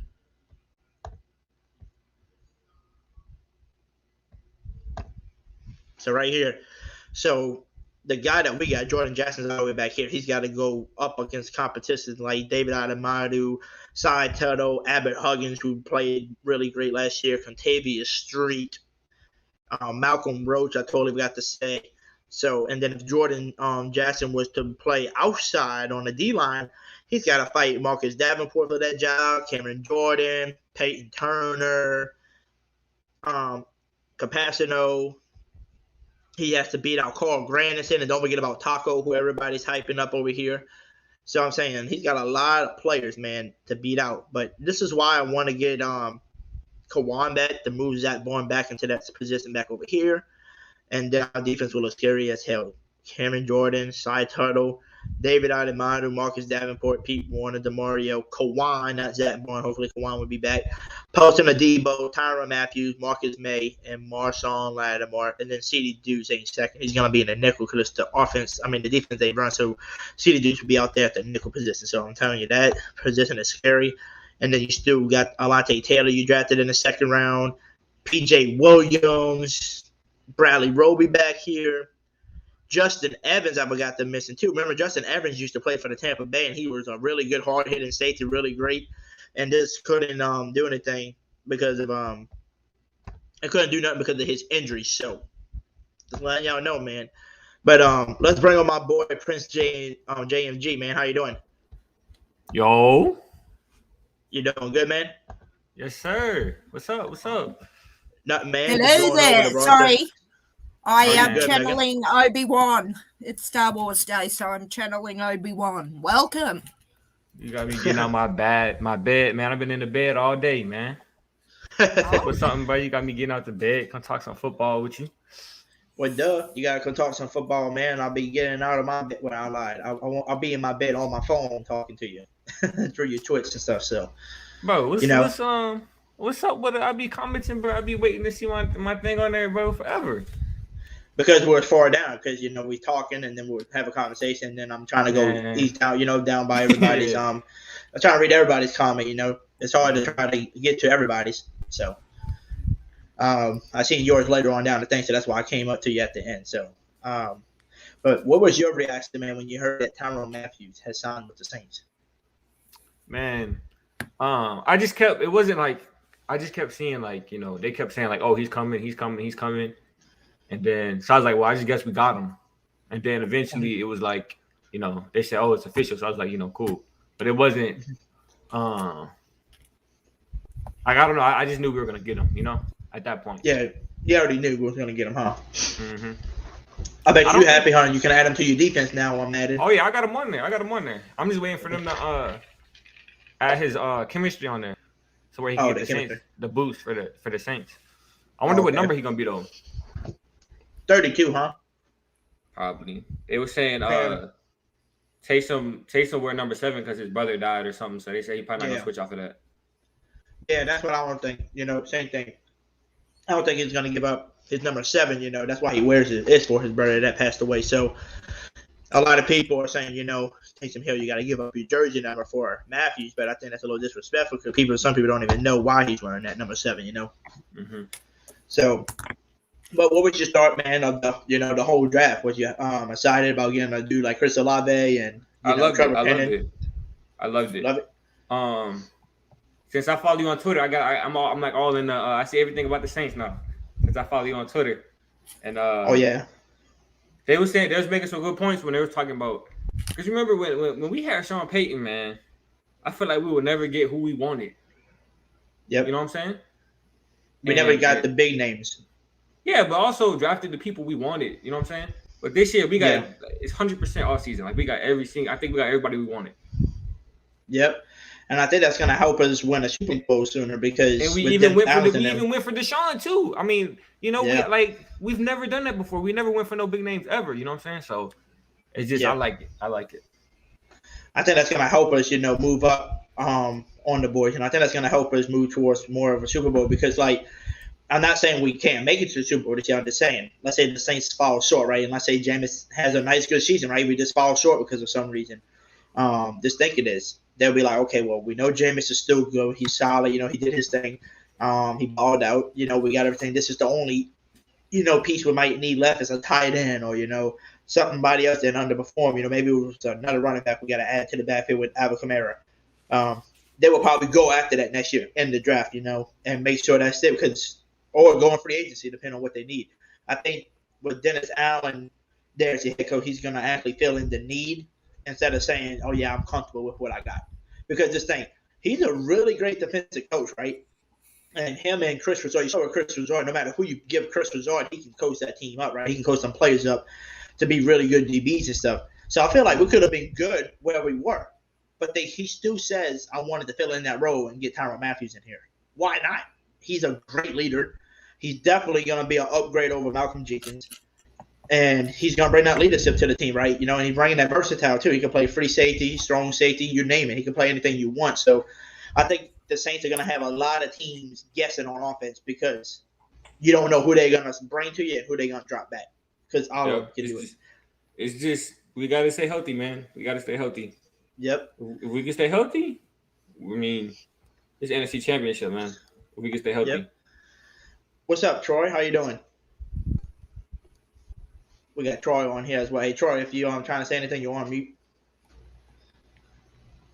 Hey, Troy. My man got a red pepper on there. What's up? What's up? How y'all are? Very well, thank you. We're doing good. How you doing? Yeah, I'm blessed, brother. Happy to be here. Yes, sir. So, how y'all are? I grow that, son. Well, thank you. We're doing good. Yeah, I'm blessed, brother. Oh yeah, I'm blessed too, man. So Mr. Troy, what was your thoughts, man, when you heard the news about Tyrann Mathieu coming? What was your reaction? What was your immediate reaction on that? Oh, you're on mute again, man. I don't know if you went. It's echoing a lot. I'm trying to figure that out. What you do for the echo to fix that? All you gotta do is go to the YouTube that you're listening to me on right now, and just put that on mute. I'm trying to figure that out. Put that on mute or pause. You just paused the YouTube part. Bruh, you're a genius, dude. Oh yeah, cause when I first started, my Hey, channel, and I went on BQ show a few times. Yeah, I used to echo a lot too because I didn't realize I had to pause what I was watching because I was talking on here. yeah. So we finally figured it out. So I tell everybody that now when they come in. Oh, it's all good right. to know that even the legends of streaming, like Mr. 1K here, can mess up and not know the basics. Okay, So, Jube. Jube, you hit 1K, son? Yes, sir. We are at 1K now. So. Hey, congratulations. God is good. Yes, sir. And I wanted to ask you, what was your reaction? I guess your immediate reaction when the news came out and it says Tyrone Mathieu is signing with the Saints, and they told you the deal and everything. Like you knew he was signing with us. What was your reaction?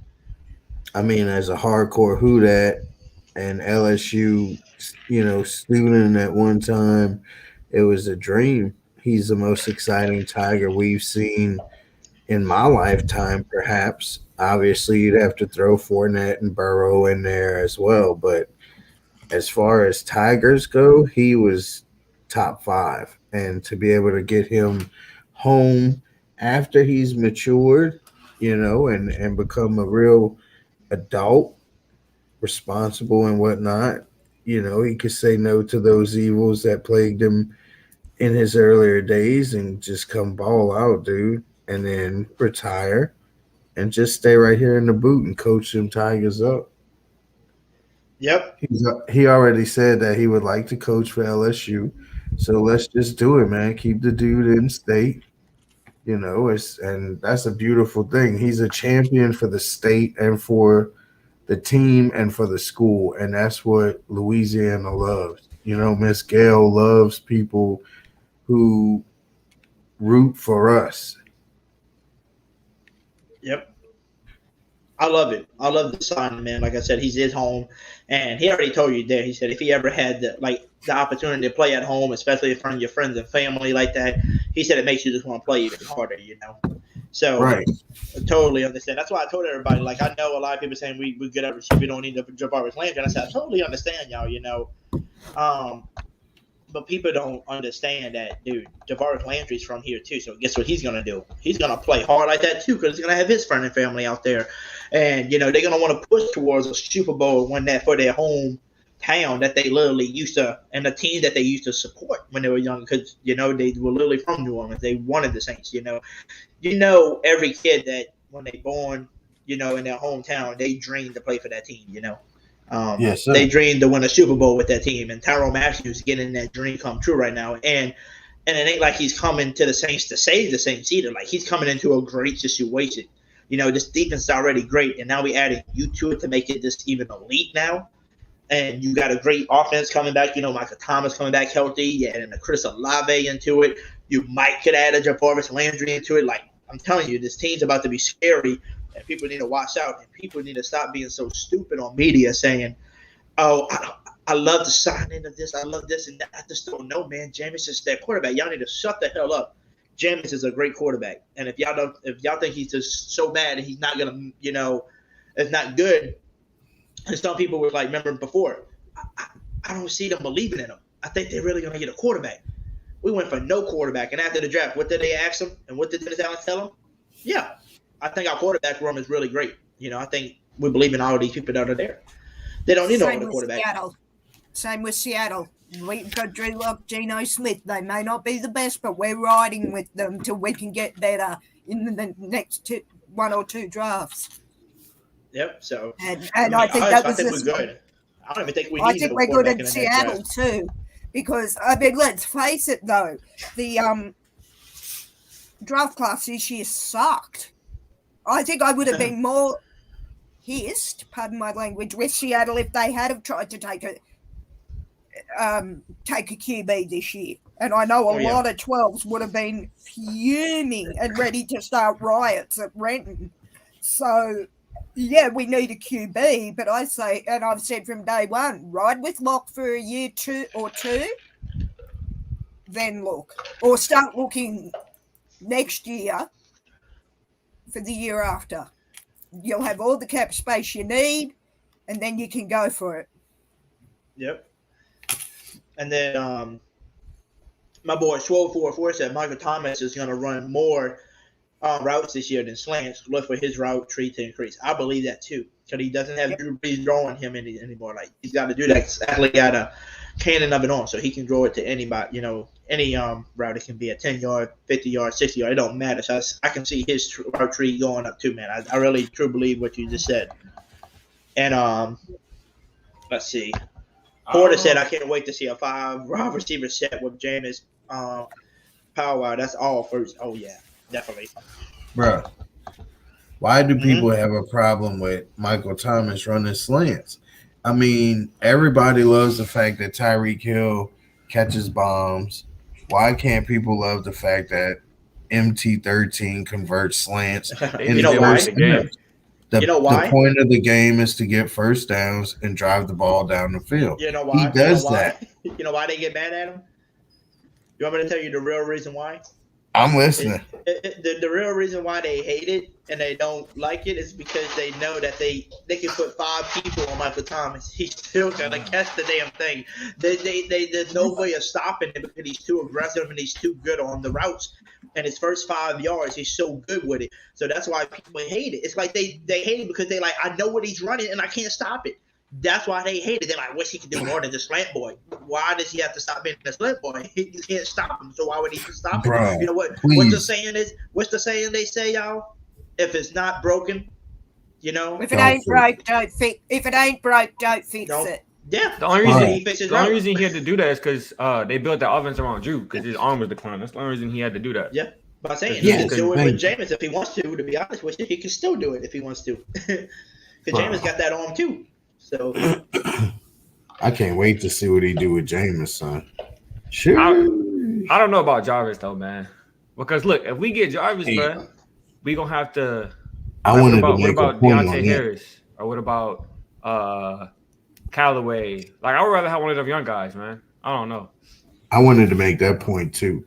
If a lot of people want to argue with sign the Louisiana boys, whoop de whoop, but if we sign the Louisiana boys, then we got to sign Jarvis. Then we got to sign ODB. I'll take Odell. But... Right. But then we got to re-sign Quan. We can't sign every LSU Tiger. No, we don't. Do we have no obligation to sign all the LSU people? No, but I think So you would take Jarvis over OBJ? No, I'll take Odell over Jarvis. Okay. But Jarvis should probably be more consistent as far as he probably not going to get hurt.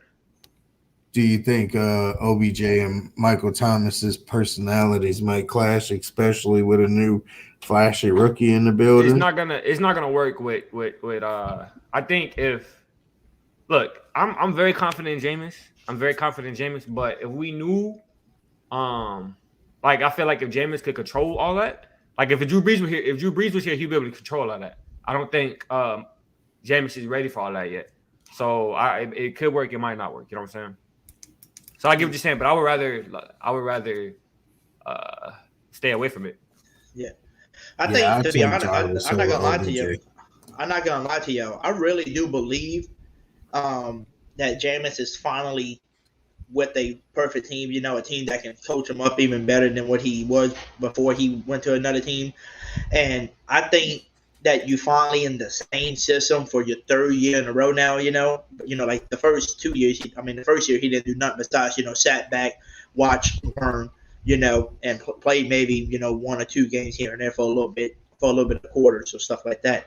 But last year he got to play 7 games only, but, he was getting into the rhythm and stuff. And I think athlete being in the same system for almost 3 years now, learning under Drew, learning under Sean Payton, and he just got to carry that over, man. He's a very smart man. He finished with a 4.3 GPA in college, and he just graduated literally not too long ago. So congratulations to James Winston on graduating. I think he is smart of enough man to read a defense and be able to help call plays. Like, if they give him the opportunity to learn and teach him like that, I think he can be a really great play caller because he's definitely a smart dude. Yeah, less than a week ago. Yeah, a lot of people that man graduated less than a week ago, and I tell you what, this upcoming couple weeks is going to tell a big story because we got Olave. We know what's up with the undrafted free agents. I really feel like Jameis is going to try and rope everybody in, and we're going to see who attends those invitations and who's out there on the field balling with Jameis, building their chemistry. I tell you what, if Michael Thomas is out there and Olave and the squad, bruh, like we have built a 5-star defense. And if you look at this particular draft, as well as the last couple, we have built a 5-star special teams unit because the team knows that our offense may not put up a 35-40 burger every game like we're used to. But if we can hold the opponent to a respectable, scoring total, as well as defend and pin them back in their own, part of the field, then we got a chance. Like if we're basically giving, I feel, Jameis more chances to succeed the way we've been building our team, and I'm impressed. Yeah, and I'm happy because like he deserves to do this. And like I know how people say like this is the year like Jameis needs to prove himself, but people don't realize like even if he does starts off and does the production he did last year with these pieces, I'm telling you, if he does this and just brings us to at least the playoffs, right, and gets us past the first round of the playoffs, or even to the NFC Championship, that's a plus for us, a plus for him. And as long as he does that, I think the next year, like the following year, he's going to be even better because don't forget he's coming off that ACL injury. So let him get used to coming back, being healthy, playing off that injury leg, make sure he's good. And then the next year, it's going to be takeoff time. Easy. You think next year or this year? This year, he can still take off. Like I said, but I don't know how he's going to perform because of his leg, right? I still believe in him 100%. No, I'm hoping everything's the same. He doesn't feel different. Hopefully, how some people when they get hurt, they come back and they play a little different. As long as he doesn't play a little different and he just was him like he was last year, start off where he left off last year with the weapons he's going to have this year, there's no way he doesn't play better. If you think Jameis changed his recovery regimen from what he was doing last year, I'd have to disagree. I mean, we all saw him out there doing them crazy ass exercises and whatnot, recovering from the last injury, and it paid off. Dude started the season balling out. So I sincerely think he's going just as hard. And when you watch that video of him on draft day about the graduation, when he was in the chair talking about his family, you really saw that he is ready to go. I mean, this guy, I can't wait, y'all. I love Drew, but could you imagine us slinging 60-yard bombs? Yep. But what you think, Prince? Bruh, Olave ran a 4.26, my guy. 4.26. It's still he has to make it the full season, man. Oh, that's okay. Look at what Deborah Henderson did. Season, I think at that point we got it. I mean, he should be fine because he's a big dude, and the only reason he got hurt is because it was kind of a dirty play. Yeah. So, but it ain't like he never was hurt, before. He just got hurt this one year because, like I said, it was a dirty tackle. Everybody's acting like he gets hurt every year, like I Taysom Hill. Yeah.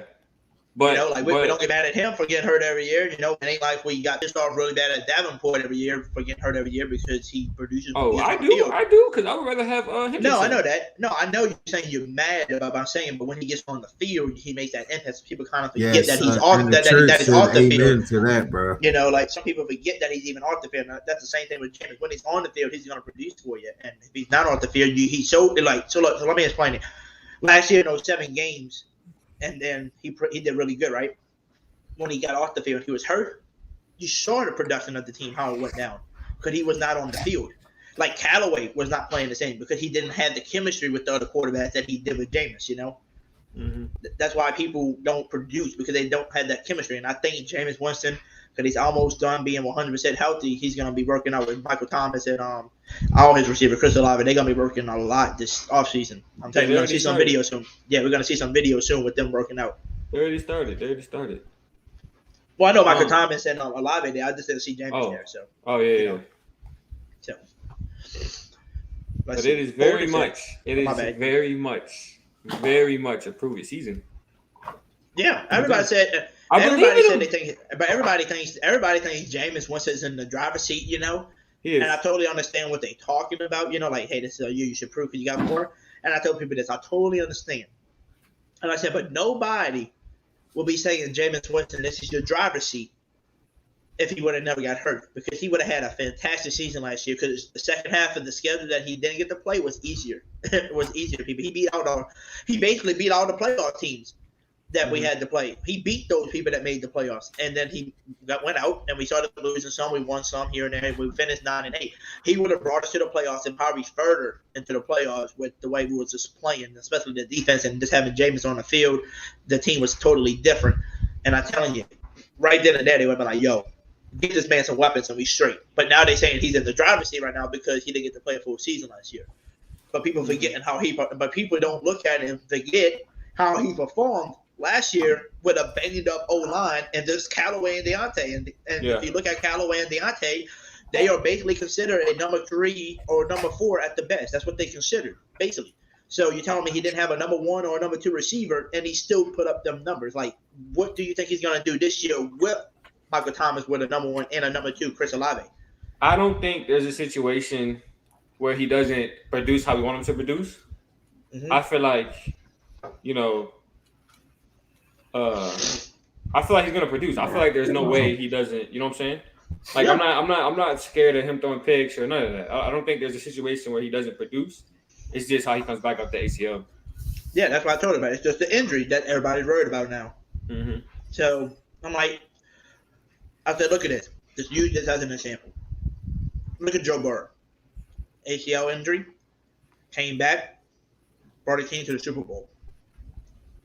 Joe Burrow, Joe Burrow, that's a bad dude right there. That's a bad dude right there. I love my boy Joe Burrow. I love Joe Burrow. But guess what? Jameis is a bad dude too. But y'all don't see him as a bad dude because of the media makes him look worse than what he is.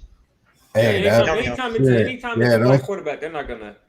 Don't speak for me. I think Jameis is a dog, son. Hey, y'all want a beer?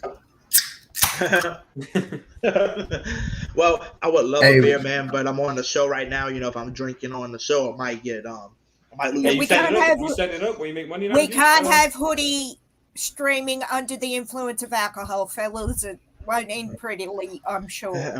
I'm sorry. Can I tell a question? Listen, it's 4 o'clock here. It's 1 hour to beer o'clock. I'll take one if you want to sling one down to Australia. I need to ask y'all a question. Does anybody know? Let me find it again. This lady messaged me on Twitter, and I just need to ask y'all a question. Have y'all ever heard of RebMasters.com? A Bet USA sportsbook and casino. I don't gamble on sports. I don't gamble on sports. So I just wondering if anybody heard of that, because somebody messaged me that on Twitter, and I literally just hit 1K, today. And then literally today I get this message, and it says, "Hello, I work for the RebMasters.com, a company in charge of marketing for Bet USA, online sport books and casinos. We are looking for sports personalities, podcasts, and accounts that can promote the best USS, and I think your YouTube channel would be a perfect fit. Please feel free to reach us." But I did not know this was fake. Email, so. I was going to say, be careful. I get them in DMs on Instagram, and you look at steer clear, I'd say, my brother. Yeah, it's a promotional email, bro. My website just went live last month. And I get emails every day about some dude, Josh, can help me with traffic and sales. I can forward them to you if you want. I get them all the time on Instagram and DMs on Instagram. Just be careful. Yeah, that's what I wanted to make sure. Definitely, bro. Website sapperbrands.com, by the way. Just throwing that out there. Just throwing that. Gotcha. But yeah, son, yeah. What up, Prince? You hitting the spot now, so they're gonna want to talk to you. Yep. But if it's about promotion, you do your own promotion. We as your community got your promotion. Yeah, exactly. Have you set your stuff up? Yeah, I did it. Yeah, I set everything up. Give me 1 second. Let me check this again. Hold on, y'all. Where was it? Okay, it was on here. Hold on. Let me refresh my page again. I want to see where it's at. So where is that right now? It says step 1 and step 2 is done. It says step 3 is in progress. They got to review it. It says YouTube will review your channel to make sure it's complies with the YouTube monetize whatever, and we will email you a decision usually within a month. That's what it says, but everybody said they usually get that in the next day or two, and they say usually don't take long. I want to respond to Swole's question. Swole's, which one? What question? The was one that? about Quan's speed at linebacker. Do you really feel his speed is still top tier at his stage in his career?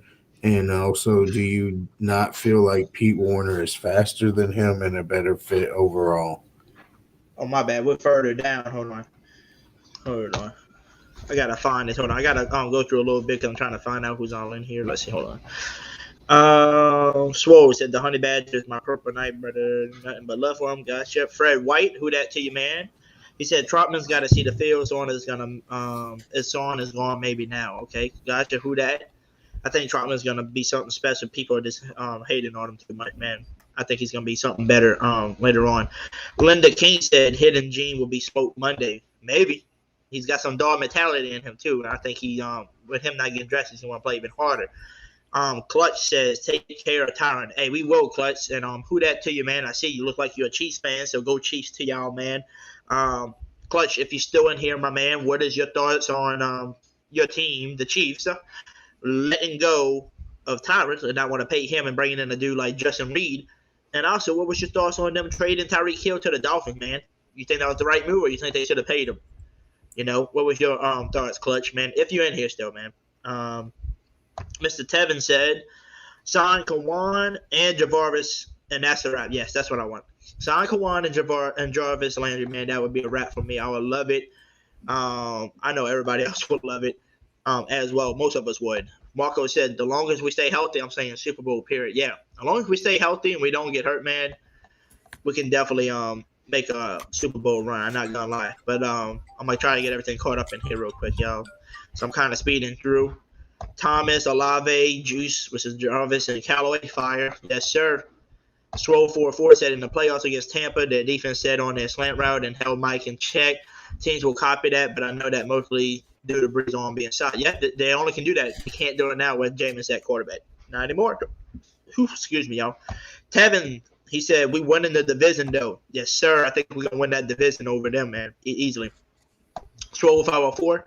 We need Kawan's speed at linebacker. Yeah, he is a speedster. I'm not gonna lie, he is a speedster at linebacker. He does have that nice speed. Pete Warner's got some good speed, and that DeMarco Jackson, don't sleep on him. He's got a nice, good speed. He has the same speed as Kawan, by the way. His comparison is almost the same, which is crazy.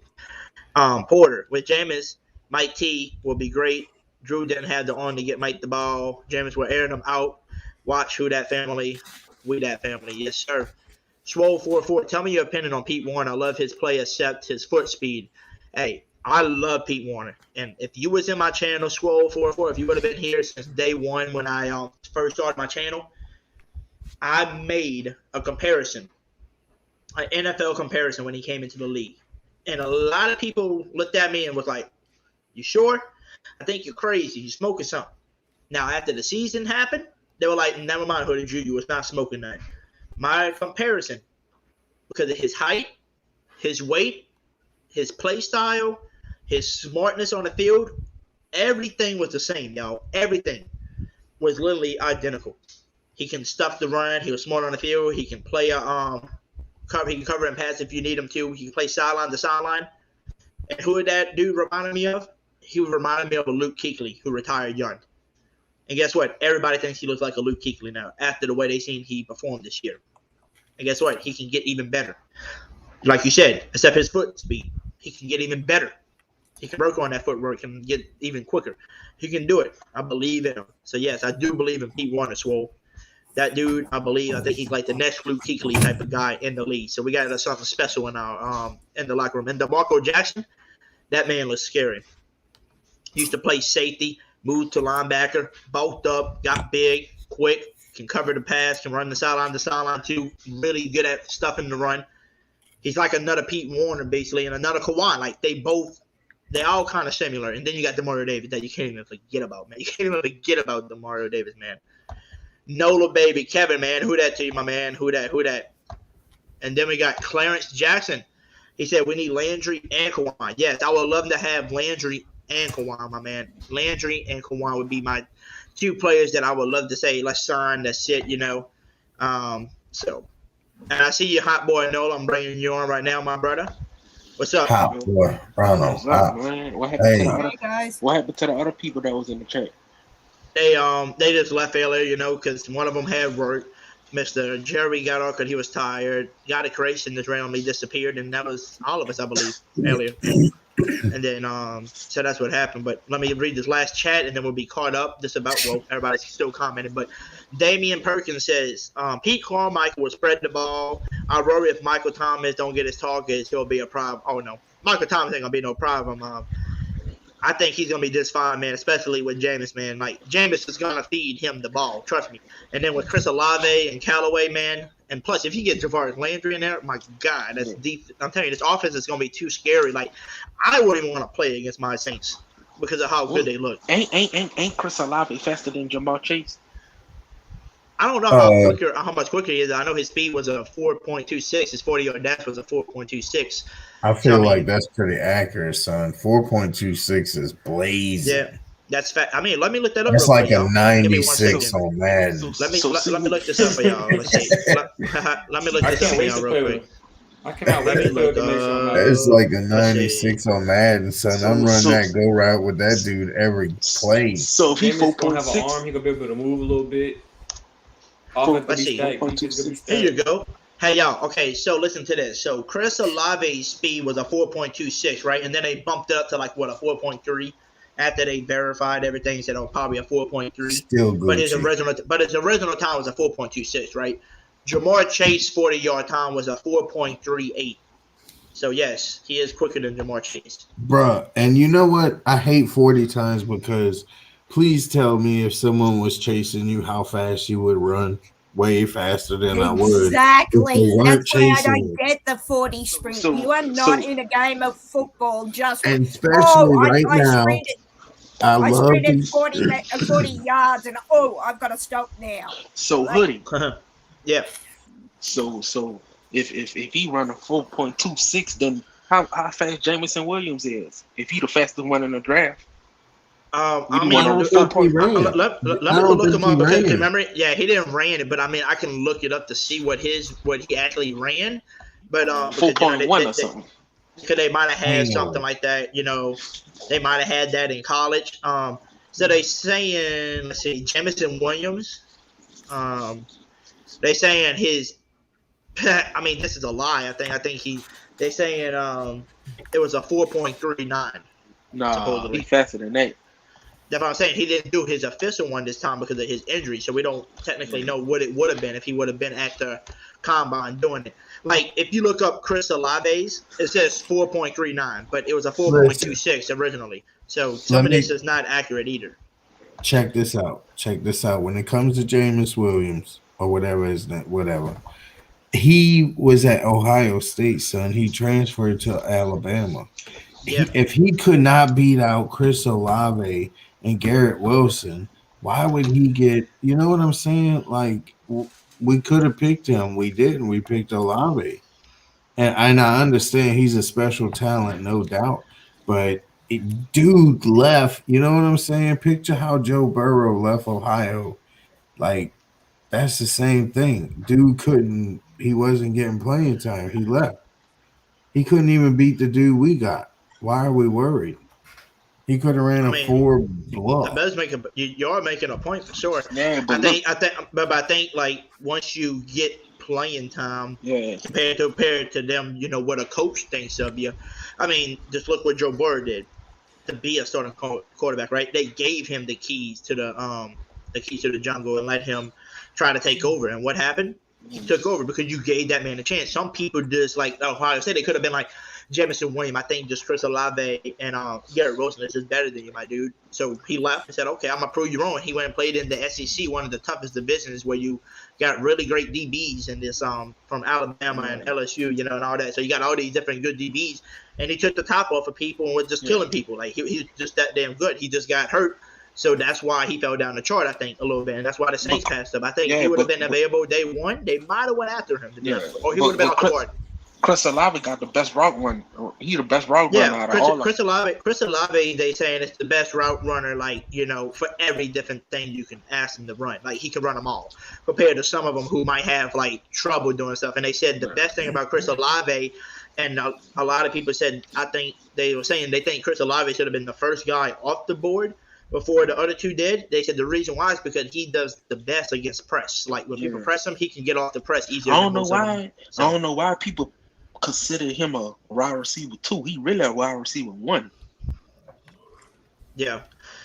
I mean, you just got to say wide receiver 2 because he's next to Michael Thomas right now. That's the why. If we didn't have Michael Thomas, like, if we didn't have Michael Thomas, they would be like, oh, yeah, he's the wide receiver 1 right now on our team. Okay, but tell me what team he's a wide receiver 1 at. He a wide receiver 1. We got wide receiver 1. Wide receiver 1. On what team? I mean, Chris Olave, if you put him on the Jets, I think he'll be their number 1. They just signed Chris. Jags, he'll be number 1. Jags, he'll be number 1. The Jags. All these smaller teams. Jags got Laviska Shenault. So they don't have Shenault anymore. They trying to get rid of Shenault. You heard that? That's true. I heard that. So that means Chris Olave gonna have to go against a Debo in practice. 2 corners. Yeah, he's probably gonna go up against a Debo, Lattimore. Like, they're gonna go against everybody. And this is what I love. So you know how a lot of people are saying, you know, this defense even like is so elite now, adding Tyrann Mathieu and Marcus May now to the equation instead of Marcus Williams and Malcolm Jenkins. Was so good, and people are not looking at this. What's so good about having this elite defense is that this offense, especially Jameis, has got to go against this defense. So guess what? If he does good against the passes, like in passes against this hard defense, what do you think he's going to do against other defenses that ain't none? He's going to kill. He's going to get better. He's going to get better with the team. So when trying to start for everybody. Do what? When training start for everybody. I know they got the rookie camp coming up first, I think, if I'm not mistaken. And then at the rookie camps and stuff like that, then I think the training camp starts, if I'm not mistaken. If I'm not. But I do want to read some more comments, y'all. So Hoodie, real quick. I'm about to head out, man. I appreciate you feel me? I wanna come in here with my face cam and stuff one of these days though, you feel me? And yeah, I feel you. That, but I appreciate you, man. No problem, Prince, man. Who that to you? Yes, sir. Have a good stream. You too. That's my boy Prince, y'all. But I want to read some comments real quick, man, before we start talking again, just to get everybody so they don't feel left out.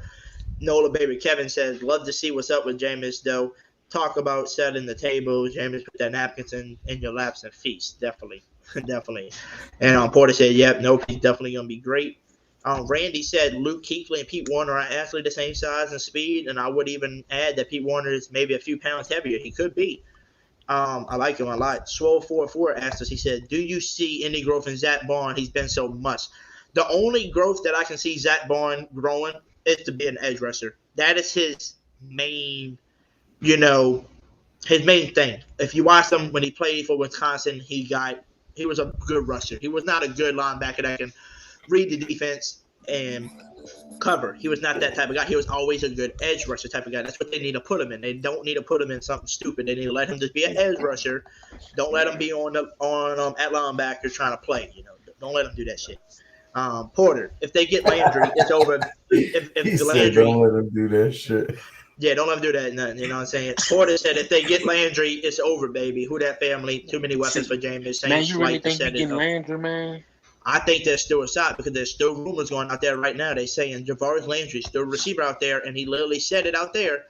The Saints, the Browns are the only two teams he's choosing, but now they added the Titans into that mix now. Man, the San Francisco 49ers don't want to give up Debo. They declining everybody. They don't want to give him up. No, but bruh, he gonna sit out. He need to anyway. Sit out on them clowns. Clarence because I'm gonna tell you what, they had the chance to trade that dude for a reputable return, and they didn't. They trying to talk about, Hoodie. Well, we hope you're gonna stay. He don't want to stay, son. The dude don't want to run the ball. Y'all trying to get him to run the ball, and now you're gonna say, "Oh, we're not going to." Whatever. What receivers do you have? Hoodie, would you take Debo over Jarvis? Would I take Debo, like Debo Samuel, over Bro, what kind of question over is Javaris? that? I would say yes, but I would say no too, because Debo does not want to be the guy that he was with the 49ers. He wants to just be a straight up receiver. And I like the reason why I told people I think Debo was better than other receivers, than some of the higher receivers that people ranked him higher, was because his, versatile. He was basically a running back and a receiver. And I loved it. But if he just went to straight receiver, can he be that straight receiver and just kill everybody? I don't know, because we've seen him beating people a lot because of the, being the running back situation, jet sweeps and stuff like that. He did really good like that. But if you notice, he was hurt a lot, right? I think last year was his first year where he actually didn't really stay hurt and he actually produced. And I think now he's ready to get paid off of one big good season. Like me, I would take a Javaris Landry just because this is his hometown and he's going to want to play even harder for this team, because this is his hometown. And I always cheered for Javaris Landry. I mean, if you look at his stats, he never really not produced till last year. He kind of got hurt a little bit. So I mean, it was his first year after being really hurt. So, I feel like the Saints gonna win the Super Bowl with Tyrann Mathieu. I feel like he's gonna bring the ring to the city. I think he will too. I'm not gonna lie to you. I think he will. I feel like he's gonna bring one. And then also, Clarence Jackson said, "I like the rookie running back from Baylor. I think he will be good." I'm reading that right now while you read it. I know. We all been talking about that, and I really do think this dude's got something special. Like we all surprised he didn't go. Like some of the media people said, "I'm surprised this dude didn't even get drafted because this dude ran for 1,600 yards last year." What's his Hey, name? but listen. People sleep on the fact that he only has 6 yards in his career before last year. So he played linebacker. That's why. And he, Could he used to be a linebacker? He did running back for like a little bit, but they had people ahead of him, so he only ran like 1 or 2 times. And then he went to linebacker, played great at linebacker too. That's the funny part. Then he got switched back to running back and had this 1,600-yard season. Like it was nothing. And I think what happened was he did running back, switched to linebacker, knows how to read an offense, know where to cut somebody off as a running back, and him being a running back now knows where the linebacker needs to cut him off, and he can read that. That's a good thing about playing multiple positions. Like if I'm telling people, if you play defense, like Coach Allen, like how we all got mad at first because we picked Coach Allen as our head coach instead of an offensive coach like Eric Bieniemy and stuff like that. But people don't realize Pete Carmichael is going to be a great play caller. I already know he's going to be a great play caller for offense, man. And now having Dennis Allen as your head coach, who's going to, probably call some offensive plays too to help out, he knows how to stop a Tom Brady. He knows how to stop these great offense. So you don't think he knows some great offensive plays that can beat his defensive plays? That he's like, hey, if they run this play, we beat. But if not, if I'm guessing right and I know what I feel like they're going to run right here, they can't score on this defensive play. This is what they got to run to beat this defense. You don't think he's going to tell Pete Carmichael some stuff like that? I think he will. I think that's going to help us out tremendously. Yeah. I feel like soon as they drafted, when they drafted Drake London, then they drafted Garrett Wilson. The Saints figured, man, we got to move up, man. They're gonna take all the receivers. They're gonna take all the top receivers. Hey, Porter said something really nice. He said the Saints need to go back to running the ball a little bit more, right? Because of Jameis deadly drawing play action. His play action is so deadly. Ooh, he said that pass to Mike. Y'all better look out, fam. Hey, I agree with that. Why else would you re-sign Traquan Smith? He's a blocking receiver, and they giving him one more chance, but it's on veteran minimum, so it ain't like you're paying him. I don't even think Traquan Smith gon' start because Alavi already took his spot. Oh yeah, Traquan Smith. I think Callaway better than him too. I think Callaway better than him. And I think in my eyes, he's my 5th bet. If I had to pick, but if Jarvis come here, then Callaway don't have a spot either. Yeah, you right about that. Callaway ain't gonna start. But Swole44 said, "Do you feel Pete Carmichael calls a bet game than Sean Payton?" I do remember that 60 burger he dropped on Indianapolis. I think Pete Carmichael can play and be a better offensive caller than Sean Payton because of one reason. He doesn't have that ego like Sean Payton does. Like we in their red zone on the 25-yard line. It's fourth down. Instead of kicking a field goal and adding the points, we're just gonna go for it. No, he's gonna kick the point. He's gonna kick and get the points, but he wants us to be up. But then he don't care. But then he control our offense 1 year when Sean Payton was suspended. Oh yeah, he called the plays that year and several other plays. No. We went 7-9. But that's the year where Drew Brees went off with 5,000 and something yards, and we were scoring like 30, 40 points a game, but lost every game almost because of freaking the defense was booty cheeks. That's why we didn't make the playoffs. If we would have had the defense we have right now, we would have won the Super Bowl without Sean Payton that year. See how our offense used to be so powerful back then. Yeah. So I mean, I love Sean Payton, but I think I love Sean Payton to death. I love what he did for our city.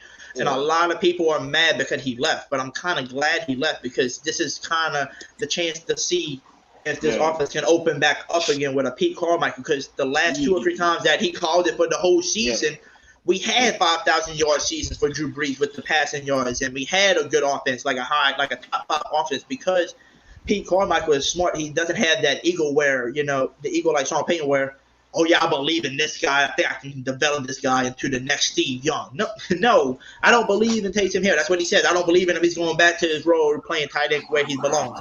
You know what I'm saying? That's what I love about him. But who that to Mr. Who that 504 man? Who that to you? I see you in the chat, my man. I think you must be new to the channel as well. Like I said, a lot of these people are newer. That are coming into here. So who that to everybody tonight, man? But I feel like what I'm about to see, man. I feel like man, I forgot what I'm about to see, man. I feel like you're good. Just keep thinking about it, and I'm gonna read this guy's comment real quick. Porter said, "Go back to 2011 season. Pete did that. He will be great with Jameis out. Yeah, this thing. Mr. Who that says, man, go get that boy Odell Uptown shit. Hey, if you get Jarvis Landry, Odell will come in here on a veteran contract just to get him another ring." And to play for his hometown again. Because there's no way you add Tyrone Matthews and then add Jarvis Landry if he does come, and you're going to tell me Odell's not going to feel some type of way and not want to come play back with and have like an LSU reunion. There's no way, man. And I said he would have to come on a veteran minimum because he's coming off of 2 ACL injuries on the same damn leg. My man's just going to have to come on a veteran minimum or something really cheap, like a 3 or 4 or 5 million deal. Like, it's going to have to be something cheap because I don't think no team is gonna offer him big money because of the injury, y'all. I really don't. I was gonna say. Right, you go. Man, I'm glad Sean Payton gone. Cause listen, now we could get superstars. We gonna constantly get superstars. Now we wasn't getting superstars with Sean Payton. Well, I mean, because Sean Payton believed in his players. Yeah, that's what I'm saying. We would never got. And it's not that. And it's not. I mean, and you gotta say this. Look, no matter how bad we got, like not bad, how mad we were at Sean Payton because of that stuff, you have to give Sean Payton the credit though. With all the players we played last year, with all the injuries we had last year, all the shit that we went through, for him to still finish the season 9-8 with the roster that we had, you have to give that man at least some credit. The defense too. You gotta the defense. The defense. You already know I gave my defense the credit. I told him. I said that's the reason why we won. But you know how many? We could have made the playoffs easily. If we would have had Will Lutz. All we was missing last year was a kicker a lot too. We was missing a kicker from winning a lot of these games because we was missing every extra point, and we was missing all these field goals, and we were losing by 2 points. And it's crazy. 1 point. Like, you know what I'm saying? We lost by a field goal. Well, no wonder why we lost. We had no damn kicker. And that's what I'm saying. We getting that back this year. Plus, you get a Michael Thomas back this year. You get in a healthy old line back. You get in a Chris Olave added to the offense now. Like, why can't we be even better than what we were? I don't know why a lot of people are tripping over it. Like, these media people are not, smart. This is what I know. If you ever say anything bad about Sean Payton, I know you less than 40 years old. Because when I was a little boy, if you wore your Saint starter jacket to school, you was getting beat up. So you got beat up? No, I didn't. We couldn't afford no starter jacket, my boy. Being broke saved me. But real talk, I mean, any of the old schoolers, any of the old heads, as y'all call us, they'll tell you, bro. Like that dude really changed our whole culture, and you Yeah. got to give him credit. But you are right. He didn't like too many personalities on the team. Yep. That's why he WJC liked said, Jameis. Jameis is loud, but he's loud when he gotta be. But say, Hoodie, "Oh yeah, he is." say, but you, Yeah. but you gotta keep it real though. If Sean Payton was here, Tyrann Mathieu wouldn't be on the Saints. I mean, I would say I yes. agree with that. I would say I would agree with you, but then again, I want it because Tyrann Mathieu, after being released from the Chiefs, you know, and Why they released him though? But they didn't release him. Like his contract was up, and instead of re-signing him to a newer deal, they already went ahead and signed Justin Reed, and that showed them right there they didn't care about Tyrann Mathieu. But Tyrann Mathieu anymore. better than Justin Reed. Yeah, we know. Yeah, I mean, but he's Justin retarded. Reed like 5 years younger, and he's a Pro Bowler. He's just younger, and so that's what I'm saying. They were stupid. So after that happened, and he came back, and LSU opened up the doors for him and said, "Hey, you're welcome back into Louisiana. You know, Louisiana State University." He went over there, did his speech and stuff. He stayed here for like the past month or two. He's been in New Orleans now. It just made him say, like, bro, like, this is what they did to me, but I know my home won't do this to me. I'm coming home. Yeah. And he already knew he was going to sign here. Yeah, and he's still down here, right now? I think he is, if I'm not mistaken. The only time he left was like last week sometime to bring his wife on a trip for her birthday. I think that was the only time, and then they came back. I wonder if Chris Olave down here right now. Chris Olave, I think I don't know if they down here, but I know Michael Thomas and him were working out already together. Why they ain't post no videos of them running routes? Because you don't want to spoil his routes, man. You don't want nobody to know how you're running them routes besides college. Son, That's all you can do. Son, I always think about that. What? I always think about that. Like, what is Michael Thomas doing right now? 1:38 in the morning. Is he sleeping? Michael Thomas ain't sleeping. He's watching my channel right now. That's what Michael Thomas is doing. Oh, okay, bet that. Like, Come on now. What is Paulson Adebo doing right now? What is freaking Demario Davis doing right now? They could be sleeping. They could be studying. What did they eat for dinner? Hey, I don't even know what they're doing. I don't know what the hell they're doing. But we gotta get back into talking to my crowd. Hang on, guys. Question from the 12 here. If you're thinking all of that, when does that get weird and become obsessively stalking? Now, I'm not saying that's what you're doing, young man, but I think maybe 5 seconds a day. Oh, I wonder what this Seahawk or that Seahawk do. I get as a fan you want to know these things, but doesn't that make it weird, or am I making it weird? No, I'm obsessed with the Saints. I'm obsessed with the I understand that because I'm the idiot. I live in Australia that will get up at 2:30 a.m. for a 10 a.m. game with time differences to watch a team lose. So I completely get the obsessive thing, my friend. But I'm saying, doesn't that get like weird if you're sitting there going, I wonder what Jameis is having for lunch today? No, that's not weird because, I mean, just think it is. Like, I got subscribers that came on my show before and told me, they said, Hoodie, you're a really good YouTuber. We love, what you do on this channel, man. Sometimes we think, like, whenever you're not live or whenever we get off, I got to hurry up and search up Hoodie Jube and see what this man's doing and see if he's even on here before we can talk. Just the way the gentleman was explaining, I sit there and wonder what he's having for lunch or what, like... It's just a saying. It's just a saying. Yeah, I said. No, he just wants to know. No, because you think, because he's an athlete. He's a famous person. Yeah, so some people want to know what this famous person is doing at the time. It's not like he just says, "Hey, Hoodie, I wonder what you ate for lunch today." He didn't do that because I'm not famous, but he knows a famous person. You want to know what that famous person is doing right now, especially your player that you're gonna be cheering for. You're like, "Hey, I hope this man's working out. Hope he's getting ready for the season starts." Yeah. If I admit to having thoughts about our coach like that, does that make it weird, given that he is 71 years old and looks like my father? Now that's weird, right? No, it's just a coach. He's a famous coach. You want to know what he's doing. Is he drawing up plays right now for your team tonight? Is he doing this right? Is he, I mean, like I said, there's different ways, or you can think it like the way you think it a little bit. Is that weird? No, well, I'm saying, is it weird as me at 46? That boy said he called plays in 2011. So 2011, we made the playoffs. We had to go against the 49ers in the playoffs. No, the year I'm talking about the year that we didn't make it. Was the Bounty Gate. When he played coach the whole year, he did call some plays when Peyton was there. So Peyton basically got most of the credit for that season. But 2012, when we didn't make it at all, we went 7-9 because of the Bounty Gate crap. He still had the top 5 offense. The defense was so booty cheeks. Listen to this. If Michael Thomas would have posted clips of him running routes, that would have blew the internet up. But you want to keep everything on the low. You don't want nobody to know crap right now. You don't want to blow up the internet. I don't think you want to. He don't want the attention like that. Like he don't give a shit about that. Like, do you have the video? Do you have the video of Jameis throwing the touchdown? Throwing the touchdown to what? When they showed him throwing that interception to Tyreek Hill. Oh, you're talking about in that game? No, I didn't see the highlight on that one. Yeah. Well, like I said, it's just the media, because the media, they're trying to make Jameis look bad. That's all. It's like I said, I don't give a damn. But who that to everybody that's in the chat as well? I think the NFL racist though. I ain't gonna lie. Hey, Edwin Green's in here. Who that to you, Edwin Green?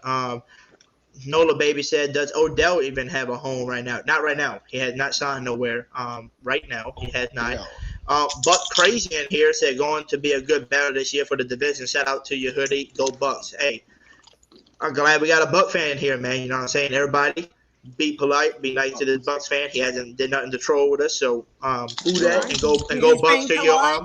Yep, and who that to you? Go Bucks to you. And I see Porter saying the Bucks are dead meat, dead with Brady with the laughing faces. And hold on, what's it? I was reading it. Buck Crazy said, if you think so, Porter, hey, guess what? Buck Crazy, I want to say one thing only to you about this. I think the reason why he said the Bucks are dead meat, dead with Brady, and the reason why we say we feel like the Bucks are dead when y'all play us is because in regular season we beat y'all. Y'all beat us that one time with Tom Brady in the playoffs when and that was with Drew Brees with broken ribs, a collapsed lung, etc. We wasn't that healthiest team. We wasn't that healthiest team. So that's why we say that the mess with the Bucks fans. But like I said, you're a cool person in here just chilling, coming in here. So I appreciate you coming in here. Guess who else Brady don't like on our team? Tyrann Mathieu, because he always picking. Oh yeah, I know. It was the Super Bowl. In the Super Bowl, they were at it in each other's face. So I mean, it's gonna be fun to see how they react to all this. So you got Tyrann Mathieu, you got CD Deuce, man. Who that Black Parrot? Who that to you? The Black Parrot. I see you. We got another person. He said, oops. He said, no money. No money for what? Talking about for signing other players. I'm just probably saying signing to do like Jarvis or something. I know we was having a conversation about that. Swole 44 said, Debo will have a full year of experience. Can he make that jump to the Pro Bowl caliber corner? I mean, he showed you a lot of improvement last year, right? From not even playing he didn't even play last year in college. The year before that, he didn't play at all. And he just went up to the draft, worked out. And look what he did.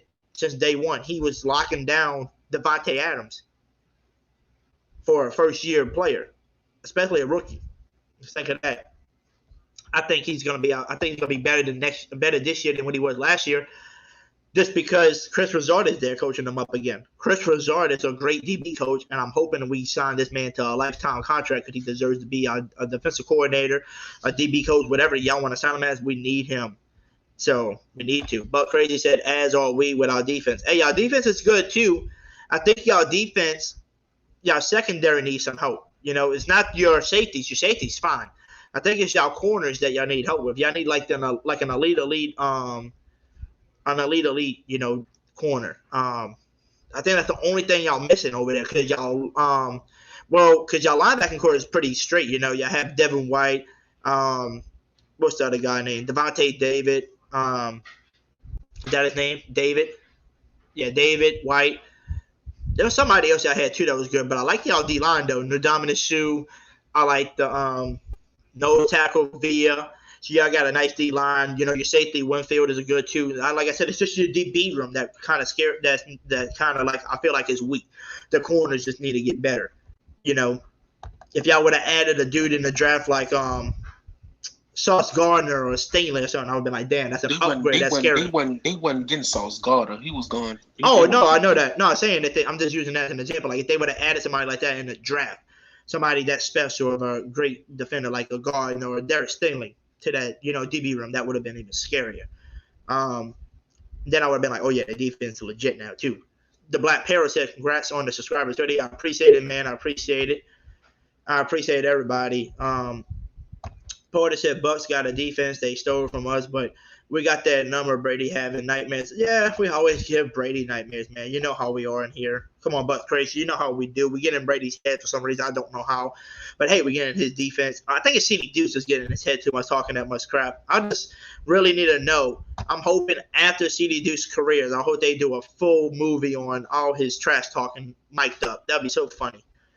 Spo44 said, what's the real plan for Alontae Taylor? You don't draft him in the second round to play just special teams. I believe they are grooming him to play free safety in the future. I think they got him. They're gonna see him. They said they see him. They said they see him more as a cornerback instead of a safety. But I think he's gonna be that role player that's gonna come in a few plays here and there to help out. On as a corner. Like to give somebody a breather. He might play a little bit in the safety position too, like you said, free safety might help out a little bit just because he did play safety in college. So I really do see Alontae Taylor being a pretty good steal, even though that wasn't what we were looking for. At first, I was like, what the hell? But as I looked into him and looked at him, he's got that dog mentality, like a CD Deuce type of play, like, wants to get in your face and stuff. I can see him being a great fit for this team, no matter if you put him at corner, safety, you name it. I don't care. I think he's going to be great. 504 Coach said, I would rather Jarvis over OBJ. Me too. Personal opinion, those knees injuries are concerning to me. Yes. 504 Coach. Agree. The injuries are scary. Dante Thompson, I hope Winston worked on his accuracy. Oh, hey, his accuracy was beautiful down to very deep, right? And you heard what Dante, you heard what Jameis said in his press conference, right, when he signed his contract and they had that 30-minute video. They asked him, what do you think you need to work on to get better? And he said, oh, yeah, I always got stuff to work on to get better. And he said, the number one thing I need to work on is my short accuracy. He said, I need to learn how to dump it off a little bit easier and make the passes a little bit easier and better for Alvin Kamara. He said, you saw in that Seahawks game. He said, you saw in the other games where I had to dump it off to Kamara, and Kamara can make some stuff happen for us. So I love that Jameis Winston said that. Like, I'm glad he didn't say, like, oh, I don't have nothing to work on. I don't know what y'all talking about, But he knows. He knows his deep pass and his medium passes are beautiful. Everything is beautiful. His accuracy is good. It's just the up close that he's not used to dumping it off because he never had a running back good enough to just dump it off and check it out, No offense to your Bucks, y'all never really gave that man a running game or pass protections. So, sorry about that, Buck crazy. Porter said true. I don't know what he's saying true for. Like I said, we went over a lot of different things.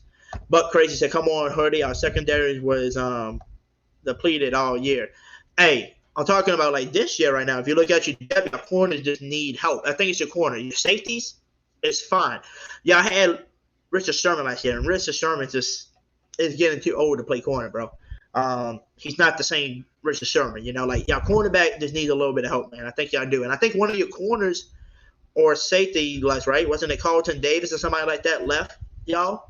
So I'm saying I think y'all do need a little bit more help. Like I said, you might have a different opinion than me. That's just in my eyes because I just feel like y'all problem on defense is y'all secondary because y'all run, like y'all front seven, it's hard to run on the Bucks. So y'all straight there. But when y'all lose, it's because people are passing on them so good because y'all corners ain't that, legit. Like, if you look over at the Saints, Lattimore is like a top 5 corner in the league.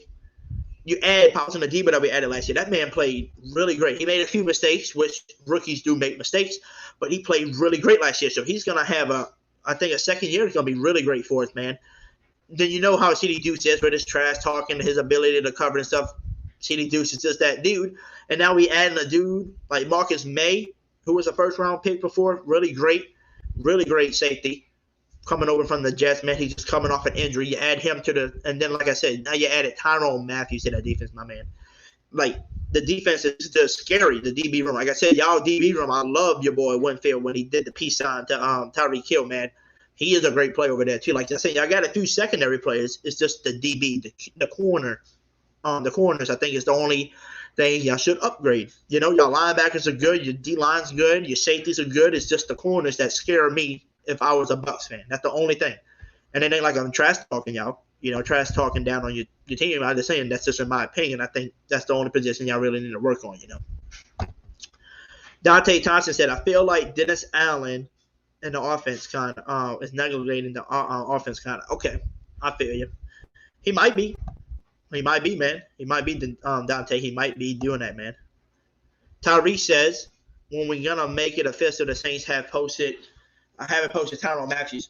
They said that today. They posted it today. They said he's supposed to go in today to get his physical done and sign the paper. So they're saying it should be all official, everything signed, everything, you know, physical, all that stuff done, and he should be announced on paper tomorrow. Well, not tomorrow, today, because it's today now. I just realized it's 1:52 in the morning. So yes, today, y'all, today. It's the day that they are expecting him to come back. So yes. Let me ask you a question. Yeah, what up, Troy? So dude said Dennis Allen is neglecting the offense, but we spent 2 first-round picks on that side of the ball. So he's doing what he can. I mean he's doing what he can. You know, I mean, he did he's not Sean Payton, but yeah, I mean, he did waste the picks to get us a receiver because we needed one. He did put the need into getting an offensive tackle. And I think if he does one more thing and gets like a dude like Javarius Landry, man, there ain't nothing we can say about it. He's doing whatever he needs us to do, right? You know, he's setting us up for success, you know. So we'll see. 504 coach said, I think the Rams offered OBJ league minimum. I think the Patriots, Tampa Bay might take a chance on him. Yeah, somebody might take a chance on him. The Patriots are a good team I can see. Maybe Green Bay Packers might be another team I'll look into, maybe looking for an OBJ when he does come back, because I think they just got Watson and Sammy Watkins. That's all they have right now. So I think Packers could be an underdog. Hoodie, What's up, I Megan? thought Dennis Allen was way older than he was when I saw him in that press conference. I'm like, he's about 30 years younger than what? Than what you thought, huh? Yeah, I had sort of in my head. He just looks old. I don't know what it's just his look. Like he always looked old. He just I was thinking when I thought of the name Dennis Allen, to me that's a very mature name. So I'm saying if you looked at him too, like if you looked at him too, like you never met him before, like if you just looked at his face, you'd be like, he looks kind of old, but he's really not old. When I heard the name Dennis Allen, I was thinking someone, you know, Bill Belichick or Pete Carroll age, you know, sort of maybe not. Oh, you're talking about just the name? Yeah, just the name. I'm saying if you just look at him, on the name alone, then I saw the press conference and I'm like, why is that Dennis Allen? Yeah. Like, you know, but he's great. I love Dennis Allen, I have to say. So, but I sort of had this sort of mid-50s, 60, like, 60s age just on the name. And then I think you had a video of him at a press conference, and I'm like, wow, that's about 30 years younger than I actually thought. So, I mean, he does look older though if you look at him. To be he's honest only with you, he early does look a little bit 40s, older. isn't he? Did I read early 40s for his age? I think so. Let me look him up again. He's younger than I am, and I'm 45. He's younger than how about I say this? He's younger than what most people think. He's a couple of years younger than me, and I'm 45, 46 in December, I think. No, he's older than you. He's 49. Okay, wow. Okay. So, again, still not that 60. He's still not 50. Yeah, he's not in the 60s. He's not 50 just yet. Not 50 just yet. No, but, 50 soon. Wow, okay. I thought, wow. But even then, that's way younger than I thought he was. So. Oh, yeah. That's what I'm saying. He's a little bit younger than what people think he is, because I'm saying he could look a little bit older than his age. Well, that makes sense to why, if he's 50, that makes sense to why he looks older. Like he's got the older face, where I'm 46 and I've been told I look 22, which I absolutely love. So, yeah. Definitely. Okay, thanks, Hoodie. That makes sense. No problem. And then Porter said, Jameis is getting ready for work. He is going to be great, given weapons for Jameis to play with. Jameis will be great. Oh, definitely, man. Jameis definitely got something to prove, like you said, too. He's got something to prove. Set up all these damn haters that are hating on him, man. Buck Crazy said Davis is back. Sean Murphy's back healthy. Gene Dean back healthy. We just had to get back healthy, but shall we see this year a good show? Hey, we'll see. We'll see if everybody's good enough on that DB run, man. I know y'all happy to see Tom Brady back again, but I think after this year, Tom Brady's going to retire or switch teams for some reason. I don't know what it is about Tom Brady retiring and then unretiring. It doesn't make sense. But, hey, at least y'all got y'all quarterback back. At least y'all got him back for another year. No sense. That's what I wanted to ask. That's what I wanted to ask Buck Crazy real quick, y'all. Buck Crazy, put it in the chat for me. What was your thoughts on what's his name?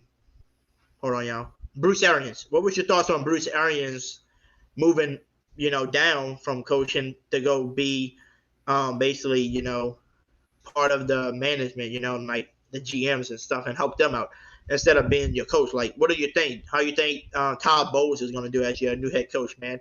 Just put that in the chat and let me know what your thoughts on that, my man. And Dante Thompson said, but our offensive skill positions aren't deep. Yeah, we get a good top 10. We get a good top 15 draft pick and a good rookie, but you have a full defensive, full potential Pro Bowlers. Oh, yeah, we got a lot of Pro Bowlers on defense. Offense, you got some good Pro Bowlers that could, guys that could turn into a Pro Bowler. Michael Thomas can easily be a Pro Bowler again. Chris Olave, the draft pick, I think he can become a Pro Bowler. A really good rookie. He might can get Rookie of the Year for us. Alvin Kamara is a Pro Bowler. Ryan Ramchek's a Pro Bowler. Trevor Penn in the tackle, if they coach him up right, he can be a Pro Bowler. Eric McCoy's easily can easily be one of the best centers in the league, man. Really great center. He's easily can be a Pro Bowl. Andrews Pete been to the Pro Bowl a few times already, so you got a Pro Bowl. So, we got Pro Bowlers on the team. We just forgetting because everybody was hurt last year. I think the offense is going to be just fine. But like I said, if you add Jarvis Landry in that damn thing, that team is just unstoppable. It's just too hard to stop a Michael Thomas, a Jarvis Landry, and a Chris Olave. It'll be looking like the Bucks, offense with, a Mike Evans and Chris Godwin and, Antonio Brown at the time. So you're having all these different weapons. I think that would be fun to have if we can have Jarvis Landry and Chris Olave and Michael Thomas. Tyrese says, we good on wide receivers. I like Chris Olave at that number 2. We don't need Jarvis Landry. I'm calling it Chris Olave stats. 70 catches, 890 yards, 12 touchdowns. He might win Rookie of the Year. Gotcha. I know a lot of people say we don't need him. I don't think we really need him. But guess what? I would love him. I would love to have him as a luxury package in there and have him as my third receiver /2, depending on how y'all put him in the position. But I'm just saying, Tyree, this is the only thing I say. If you have a Michael Thomas who everybody has trouble guarding, especially on slants, slants boy, and it's hard to cover him, and you got another identical type of Michael Thomas, but just a smaller version by the name of Jarvis Landry on the opposite side, how are you going to stop that? And then you still got your rookie, Chris Olave, who you're predicting to have a really great season, which I'm thinking he's going to do the same exact thing, great season. How are you going to stop that? And then you still got Callaway, who's producing to be something great. You still have Deontay Hardy now, who's your deep threat, for Jameis Winston. People's got to watch out for him. So, what is y'all thoughts on all that? Like I'm saying, if there was a way and Jarvis Landry wanted to come home and play for us, why wouldn't you want to time? I know a lot of people saying we don't need him. It's not a big need. But it's something that I would love to have to add to my offense, That's just me. Hoodie. Yeah, what up, Troy? I'm out, son. I appreciate you hosting me. Oh, no problem, man, Troy. Good to talk to you, man. I'll be back. Y'all be cool. Look forward to talking to you again, Troy. Take care. Yes, likewise. Y'all as well. Who that, Troy? Swole44 said, what are you expecting out of Peyton Turner this year?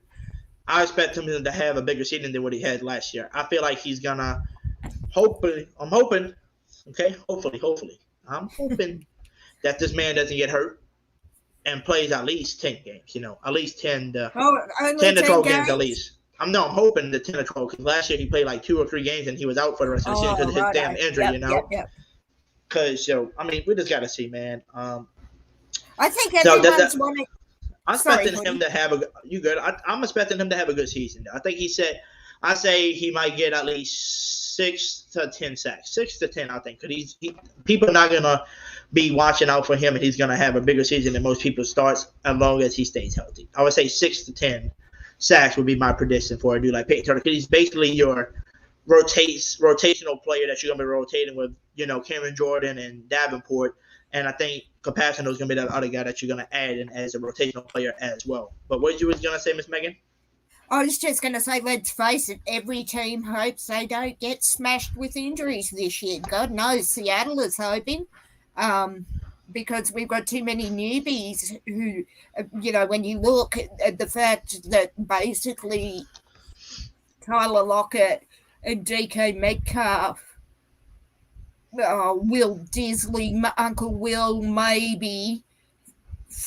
You don't have the continuity, or we don't. Speaking from the 12s or Seattle, we don't have the continuity we had last year. Even though our depth was severely lacking, you knew that if Russell went down, okay, Gino filled in for him. That wasn't a great move, but you had at least had that. With this year, particularly at QB, we don't have that. We have Drew Lock, Gino, and not much else, which is fine, as I keep saying. Drew Lock or Gino, Drew Lock for 1 or 2 years, then you start looking, or even start looking this year. That's fine. But God forbid, and I'm saying it behind my hands, Drew Lock goes down, Gino goes down. What the F happens there? I mean, I'm sort of not wanting that in the universe, but, and I think we all want all of our teams, whether it's the Bucks, whether it's the Saints, the Seahawks, whoever, to stay healthy. Or, God knows what happens, I guess. I mean, it's a crap shot and it's a chance you take playing professional sport or following professional sport. Yeah, it's just a physical sport, so it is. Are going to happen. I mean, like there's no way you can just go and say, I'm going to just go into the season and never get hurt, never. No, that's not. There's always going to be a chance of you having to get hurt. Like, even if you might not be out, even though you might not be injured, like out for the game, you're going to be feeling some pain and having to recover, and heal into the next game. There's injuries. There's like catastrophic knee injuries, Achilles injuries, shoulder injuries, and then there's a bump and a bruise. Yep. So there's degrees of injury. I'm talking about. Yeah, you're going to get bumped and bruised, maybe a broken nose, whatever. When I say I'm hoping no one gets injured, particularly for the Seahawks, I'm talking catastrophic ACL, Achilles, shoulders, concussions, those injuries. Yeah, but I would say you're all a bunch of wusses. I love NFL because rugby players do not have that padding. They're getting just as hit hard, let me try that for the third time, shall I? Hit just as hard, and they don't have the shoulder guards, the helmets and stuff. So I say rugby is a tougher sport. And there, I said it, Hoodie. But yeah, look, you just hope and pray for the best. And yep. Yeah, you're right in saying all we can do is pray. All we can do is pray for the best. Pray, fingers crossed, and hope for the best. But that's why. I don't want anyone to get injured on any team, but it happens. Yeah. I think it would be. I think it would be a blessing in the sky, and it would be one of the greatest football season that we would ever see if nobody never got hurt in one season, and just be able to see everybody's team at a full. At their full potential, and see how everybody plays. That would be awesome. That would be awesome. But it's like I said, it's unlikely. But if it did, I would love that. Because it would be so much fun. It would be fun. It would definitely be fun. Well, it'd put everyone on I guess my problem, not only with injuries, is if you haven't got the depth to back your player up, say God forbid, Jameis Winston. Jameis hurts his knee again. You might have someone to replace him, but let's face it, there is only one Jameis Winston, in terms of the player he is. So you lose him, you lose what he brings to the team, what he brings to his teammates and his coaches, And then you've got some poor kid, and I kind of feel sorry for Drew Lock having to come to Seattle as a fill-in quarterback at best after Russell Wilson. You're damned if you do, you're damned if you don't. So every 12, not me because I love the guy, but he's going to be looking for him to make that first mistake, you know. And then, oh, he's not Russell Wilson. We need to get rid of him. Of course he's not Russell Wilson. He's only a baby compared to Russell Wilson. Give him a chance. And, yeah, I mean, I wish every team the best of luck. And, yeah, injuries suck. But if you're playing, you know, you're running into brick walls, i.e. other players at great speed, it's going to happen that injuries occur. But, yeah, I'm with you, Hoodie. I would love one season. It'd have to be some voodoo magic or whatever you do in the South But to I'm make that. But, yeah, it'd be awesome. Yeah, you good. I was just going to get back to reading some more comments because I'm getting behind on comments that's again. Why I stopped. You're good. You're good. You're good. Dante Thompson said, I hope Kevin White makes a comeback. I think that was a joke, huh? Because I don't think he's ever going to make the comeback because we try to give him opportunity. If he makes a comeback, Chris Carson is playing in the run-on team for Seattle's first game, and we know that ain't happening. And then Swole44 said, I hope Pennon don't get lots of personal foul calls, so that will cost us, especially in the playoffs. Yeah, I think Coach Doug Marrone's going to coach him up really well and make sure he doesn't do stupid crap like that on the field. If not, he won't be able to play. You know, even though we wasted our first round pick, they're not going to deal with that bullshit. Doug Marrone. Yeah, Doug playoff run. Yeah, they're not going to do that on him. Doug Marrone, to be honest with you, Doug Marrone, ever since he was coaching with us before he left to go to Alabama, he always had us a top 5 offensive line. So he's going to make sure this offensive line is healthy and ready to go for sure. I think you also have to consider that Penning is a rookie and he will make a few mistakes. Though, you know, every player makes their mistakes. But if it's going to cost you a run to the playoffs, get rid of him. And yeah, you may have wasted a pick in the sense that you took him in the first round, but I would rather and this might sound selfish, but I'd rather my team in the playoffs. And if that means cutting a rookie, I'm sorry, not sorry. We're making a run possibly for the playoffs. You've cost us, or you may cost us that.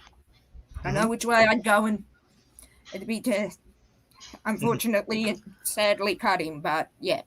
Yep. But Crazy says, I love it because he's always wanted one of his own to have a head coaching position, Bowles or Byron. They've been supposed to have a position, in my opinion. Oh, he's talking about he's talking about Bruce Arians, I think. Yeah. So do you like Buck Crazy, who do you like better? Do you like the boys? Or do you like that pick with Boys being the coach, or would you rather Byron as your head coach? I mean, is there one that you had an opinion? Because he did put down below. He said he would have liked the offensive coordinator from KC. He said he should have had a spot over here. So yeah, he did, but he went back to the Chiefs again. So I mean, he's back with the Chiefs, I believe, for like a 2 or 3 year. So that's a good thing. I don't think either way with those two choices you would lose. You know, because every bit of me would have been a good choice. Would have been an interesting choice. I don't know that much about him, but in that to fit that team, I would have possibly leant towards Bieniemy a bit more than the other. As I said, I don't know enough about them to make a definitive choice, but I don't know. I could easily go either way and not be disappointed in what I was getting either way. Swole44 says, I hope Adamadu have a bounce back year. 2 years ago, Pro Focus had him rated the 3rd best DT in the league. Yeah. Last year, he came back from suspension, so maybe that's what held him back a little bit from getting that jump start. So I think he'll be back healthy, ready to go. Don't have to worry about no damn, suspension this year, which is a great thing. So Adamadu is going to be great, my man. Rick Barkley says, in my opinion, Jameis Winston, I think he must have put Jameis. Sorry for the autocorrect. No problem, man. In my opinion, Jameis Winston needs to work on his short indeterminate, immediate passing. And guess what? He said that in his press conference, which I'm so glad you brought that up. He literally says that for sure. He said, with that being said, our defense is good enough for us to get to the playoffs. Definitely. And we would have made the playoffs last year if James would have never got hurt and if we would have had a goddamn kicker last year. We didn't have our kicker, Rick. So that's what brought us up. So that's what brought us down last year. But, yes, Jameis Winston said it in his press conference himself because somebody asked him. They said, what do you think you need to work on to get better, to be a better quarterback? And he literally says, oh, yeah, he said we always got, stuff we can improve on to be better as better players. And he said, me, it's definitely my short passes and my it's the passing, as you said, the short passes, because he wants to hurry up, dump it off to Kamara. He said you saw what he can do last year with doing that, but he said some of them was a little too far, too high. He knows what he did wrong. He said he wants to work on that. But you got to realize, I think Buck Crazy can even say it for me, when James was there for them 4 or 5, 6 years, how many years he played. I think it was 5 years with Tampa Bay. No, 4 or 5. No, 5 years. Yeah, 5 years. Is what 5, I think. 5. Yeah, so 5 years with the Bucks, he had no run game and nobody really to dump it off. So he was basically drawing it deep every time, a medium run. So that's why his short game was never really there. And I think that's what he wants to work on now. He said that's what he wants to work on for sure. And that's the one thing I love about Jameis. He won't say, there's nothing I really need to work on. He'll nail it and say, I need to work on my passing or X, Y, and Z. Not a lot of players will admit that they have deficiencies because they want to sell themselves as being and that's why I like Jameis, because he says, no, I've got work to do. Some of them would be cocky with you. Like if you ask them that's what I mean. They'll be like, what do you think I need to work on? Is it something that I look bad at? Or you think I need to work on something. And that's what's refreshing about Jameis is he isn't that egotistical, cocky type. He's like, nah, I got stuff to work on, passing, whatever. And that's refreshing because, as you said, you usually get the cocky ones, which, look, is fine, but back it up. If you're going to be cocky and tell me there's nothing to work on, let me see it. Show, don't tell. And Jameis is like, no, I've got stuff to work on and I'm going to work on it. And, Definitely. And then Buck Crazy said, Tyler Boyd's hands down defense head coach experiment. Okay, gotcha. So you're like Tyler Boyd's hand down over the other guy. Gotcha. Marcus Ryan said if Eric Bieniemy was hired as our head coach, he would have one of his own guys at least with Allen, our coaching staff states. That's why I told everybody I think that was the best decision for us was to do that. Buck Crazy says in a top 3 and run stop, why not? Oh, yeah. Like I said, y'all top 3 defenses, y'all front 7, y'all really damn great about that. And they put facts, Hoodie, I F with J-Bo. I'm glad you messed with J-Bo, man. I'm glad you're not one of those Bucs fans that or not a Bucs fan. I'm talking about y'all came over because of Tom Brady came there and they're like, oh, yeah, Tom Brady. Yeah, and they literally say Jameis sucks. The people that I hear that Jameis sucks at quarterback from a Bucs fan, they're not really Bucs fan. They basically a Tom Brady bandwagoners. All the other Bucs fans I met that said they love Jameis, those are your real Bucs fans because they actually watch Jameis. They saw what he said. Yep, and that's why I'm saying we gotta love Bucs fans like this guy in here, man. By the way, if anybody is new to the channel, make sure y'all hit that subscribe button if y'all haven't already, man. And turn on y'all notification bell because y'all don't want to miss out on any of the money giveaways we do. We just reached 900 not too long ago. A few days ago, we reached 900 subs, and we got to do a $100 giveaway soon on that, probably next week. And then we just reached 1,000 subs today. Literally today, we reached 1,000 subs today when I was sleeping, and I woke up and we. I was so glad you didn't. Yep. I was so glad you didn't try and sit up, and I know you were wanting to sit up to see it tick over, but I'm glad you were sleeping. Yeah, I went to sleep, and we when I woke up, it was at 1,001 or something like that. So. Nice. So the people that are new and y'all don't know, I told people once we reach 1,000 subs, we will be doing a jersey and a hat of your choice giveaway. So it doesn't matter if you're a Saints fan. It doesn't matter if you're a Saints fan, Seattle fan, Bucs fan. No matter what, you can have a chance to win. And I just told my Saints fan. So if you are a Saints fan or a Chiefs fan, you might be a Mathieu fan, man. But we are doing a Tyrone Mathieu Saints jersey giveaway because I told him if he does come home to the Saints, we will do a jersey giveaway. And that's why I told him last night. And he did. And I said, that's why last night. I didn't let you down. And that's why last night I told everybody this. If Javaris Landry comes home now, We'll You're do a gonna jersey bankrupt. giveaway for Jabari. I know I'm a bankrupt. You're I'm gonna gonna go broke. It's bankrupt okay. yourself before you get super Yep. chatting, my friend. I know. It's okay. It's okay. It's okay. It's for my channel. It's for my You're people. gonna have to work 4 jobs, which will mean no streaming, and this cannot happen. No. I can stream. I can stream on my phone while I'm at work, cooking up everything. Like, what's up, y'all? Meet this person right here. We wanted to drop in. Yeah, I wanted to drop in. So I'm saying we got a lot of stuff we're doing here. Plus, we do donations to children's hospitals. I'm so proud of you, Hoodie. So donation. proud.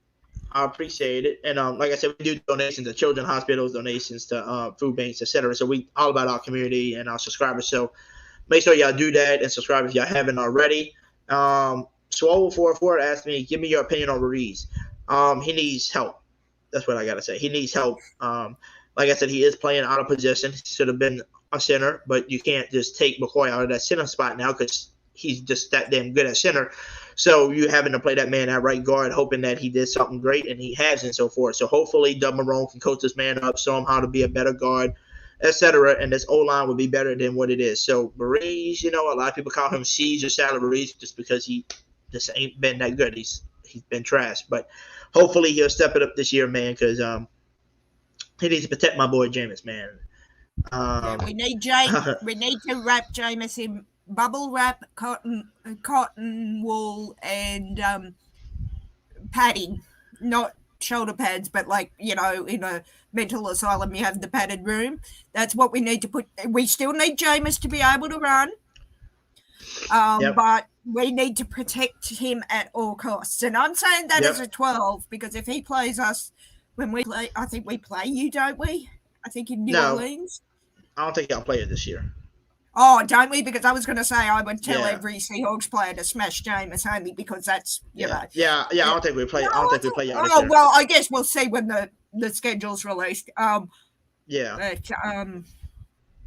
Buck Crazy the told dear me. boy must be protected. Yep. And Buck Crazy said, I just hated that he's with y'all. Yeah, I know, because he came from the Bucks to the Saints. I know that makes y'all mad. It's okay, though, man. We're taking good. Just know the Saints are taking just really great care of him for y'all. Swole44 said, do you think they should have left McCoy at right guard and let Ruiz play center like he did in college? I don't know, because McCoy's been playing center since he came in the league. They moved him from right guard to center, and he took off since. And then you bring in a center and try to put him at right guard, which hasn't worked out. So maybe they going to switch that up because Doug Marrone's back. Maybe that's how they try it out and see. We're going to see. Swole, we're definitely going to see. But if I was them, I would just try to coach up. She's the reason, make sure he can play right guard. If not, get somebody else because McCoy's doing great at center. I wouldn't want to move somebody that's playing great, Marcus Ryan says, would you do a live stream for the NFL schedule release next week? Oh, yeah, I'm always going live, man. Marcus Ryan, you see me. I try to go live every night that I can, Tomorrow night's my first night back at working both jobs again. So I might not be able to go live depending on what time I get back, Tonight I got back at a decent time, so I went live with everybody. So we might be doing the same thing tomorrow. And hopefully tomorrow, whenever we do go live again, hopefully we can talk about maybe Jarvis Landry signing with us. We can say Mathieu has officially signed on the dotted lines now. It's official. His physical went through, his paperwork, signing went good. So I'm hoping all that goes good. But yes, Marcus, I will be doing a live stream for the NFL schedule release too. We're going to go over that and tell us if I'm going to give y'all my prediction on what we're going to go, what our record's going to be. 504 Coach says, you have to move Ruiz to center, bro. Move McCoy to guard. I'm done watching Ruiz at guard. Hey, that's what some people say we should do. It's just hard to move McCoy because no matter if you move McCoy to right guard, he still will play way better at center because that's where he's been playing. But, like you said, he did play guard in college, so I understand. So we just got to see what Doug Marrone's going to do with this offensive line. We definitely will see what they're going to do. Not for sure what they're actually going to do. Like I said, we definitely don't know what they're going to do, but we're going to see. We are going to see what the Saints do. We're going to see what Doug Marrone does with his first year back here. I'm ready to see what's going to happen. So I just got the alert on my thing. It says, congratulations, you reached 1,000 subs, on my YouTube studio. So totally happy about that. Super excited. We're getting a lot of subs today too. That's the crazy part too. We went from waking up with 1,001 subs, so we went over 1 subs. And then now we had, I think, let me look, we had 1,024. So we gained 23 people today. 23. Well, that's like Brandon on the Hawks Nest. He, as I said, he had 400 or 500 on his streams during the draft and shot up to, I think, if not 7K, very damn close to it from 5,000. So it can be done, and like you do, like he does, you get the work, you get the reward, and it's very well deserved for both of you because your streams are phenomenal. Brandon is my go-to 12 stream, and you are my go-to Saints stream. So, what about the guy? What about the other guy he streams with? The other Brandon. Brendan Nelson. Yeah, I did go and see his draft postmortem, which was excellent. I've done a few with him. I'm never on at the right. I'm never home at the right time to see or to be on with Brandon and Brendan, or the double the killer bees as we call them. There are a few others I go to because, like with you, Hoodie, I've seen Brandon do collaborations, and I've been done streams with him and the others, and sort of stuck around after the collaborations. But yeah, no, I am so damn proud of you, man. I've only been here a month and a half. I think we worked out yesterday, wasn't it, or something ridiculous, just under 2 months. And yeah, it's I sort of get lost when no one's on streaming. It's like, oh, does that mean I've got to go and do the washing up or the laundry or something? I'd much rather be, it can be done later. I would much rather be streaming. But so congratulations again, brother. But it's getting close to 5:30 down here, so I might jump off and alrighty, catch up with you all soon. And good talking to you as always, my friend. Yes, man. Good talking to you. Go Hawks. And who that to you, like always. Who dat? Go Hawks. 12 for life here. Take care, everyone. A happy May 4th for you tomorrow. It's my high holy day, Revenge of the 5th, for being a member of the Sith. Talk soon, guys. Talk soon, Miss Megan. And that was Miss Megan, everybody, man. Really nice lady, member of the Seahawks. That's what she loves. She loves our Seahawks. But she comes on this channel to talk with us and chat it up and has a good time with us. 504 said McCoy would be a Pro Bowl guard. Hey, he should be a Pro Bowl center, but they just don't know how to. They don't know how to vote on people because they just retarded. So we'll see, y'all. I see my boy Who Dat Daddy in the building, man. Who dat to you, my man? He said, "Good morning, family." Who dat? Who dat to you? Swole 404 said, "I wonder what players will be available after the USFF season is over. Go Breakers." I don't know. We'll see.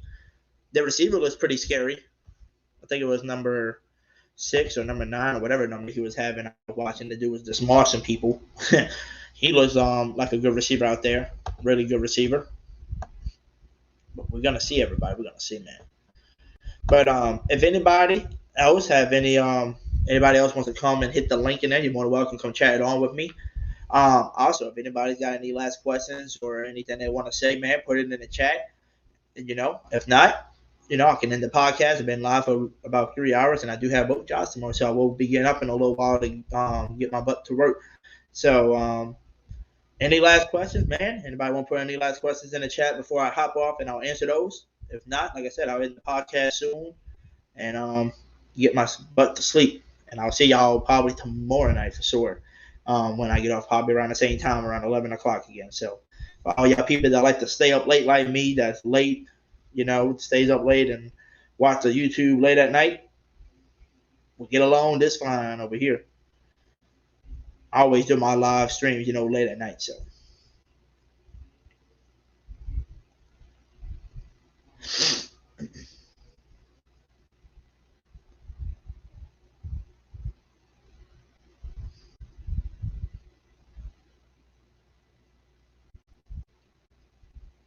just giving everybody a few minutes to see if anybody got any last questions. If not, I'm gonna end it. I'm gonna end it in about 5 minutes, around 2:30 a.m. Central Time over here. So it's 2:25 in about 5 minutes. It'll make 2:30. I'll give 5 more minutes for anybody that wants to ask any more questions, and then after that, I'm gonna end the podcast. Swole44 said, "What future do you see in Ian Book?" I see him just as a backup for the future, unless somebody wants him like really bad, and we got to trade into a team because the team really looks into him, seeing him being a starter. Other than that, I see him being a second or third string at the most because he ain't getting a side because of Jameis is there. He ain't gonna get a side over Andy Dalton because Andy Dalton's there. So depending on what they do, man. But I think Ian Book's gonna be a backup the rest of his life right now. So far. Buck Crazy said, "Do you think your offense is going to be clicking with a defensive-minded head coach, and who's your offensive coordinator?" Yeah, I think our offense is going to be clicking with Dennis Allen as coach because we have Pete Carmichael as our offensive coordinator. And Pete Carmichael has literally been there basically since day one, y'all. Ever since Sean Payton got in the building, he's been there too. And he's been literally behind Sean Payton for years. So I call him the Sean Payton 2.0, but without the ego, you know. So I basically call him a Sean Payton clone. That's what we call him, the clone, because he's been there ever since Sean Payton's been there, you know. So I feel like we're going to be just fine. The offense is going to be playing really good. And just to tell you, Buck Crazy, all the times that just to let you know, all the times that Pete Carmichael actually had the coach for a whole season, we had a top 5 offense, but we had a terrible defense, so that's why we went 7-9. But now we got a Super Bowl caliber defense now with Pete Carmichael getting a lot of good weapons, you know, with Michael Thomas, Chris Olave, Callaway, etc. So you know what I'm saying? So, hey, I think we're going to be just fine with Pete Carmichael calling the plays over there, man. Like I said, Sean Payton clone, been there for 16 plus years, learning behind Sean Payton. I think this guy's got some plays up the sleeve and knows how to call like Sean Payton if he needs to start, you know, calling like him. Which I think with him not having that ego of Sean Payton, we're gonna be so much better. We won't be doing dumb shit like Sean Payton does sometimes. But crazy, I'm not gonna lie to you. Swole44 says, "How many wide receivers and running backs will we carry?" Wide receivers probably 7, maybe 7 to 8. At the most, I would say, you know, it would be Michael Thomas, Chris Olave, Callaway, Deontay Hardy, Traquan Smith, Lil Jordan Humphrey if he signs. And then you got the punt returner receiver, you know, that we just signed. I think he's going to make the team as well. And then Eastside Winston and all that probably going to be on the practice squad most likely. Running backs is going to be Alvin Kamara, Mark Ingram, the guy from Baylor I think is going to make it, and probably Tony Jones. So probably 3 to 4 running backs we'll probably hold on to till Kamara gets back. Once Kamara gets back, we will probably drop down to 3, which will be Kamara, Ingram, and I think that Baylor running back is going to outbeat Tony Jones. Just saying, I think that's what we're going to do. So I think that would be the best, I think. Who That Daddy says, "I'm a truck driver, so I'm just getting to work. Maybe I missed it, but what about Smoke Monday?" I think he's got the dog mentality, that attitude. Definitely a hard hitter too, so he's definitely got the potential to make the team. I don't know if he's going to be able to start on the field anytime soon, you know, be a starter, but I think he would definitely fit into a special team role for right now till they really need him. But I think he will make the special teams for sure. I don't think he's going to miss out on the roster. If he does miss, he's going to be on the practice squad for sure. I doubt they let him go. Porter said, "Good show, Hoodie. Great job, man. Love you, brother. Saints fans, treasure. Baby, keep being you and Who That family. Love you, bro." Love you too, Porter. Who That man. And who that to you, my brother. See you soon. But crazy. Bet the bet best to the season.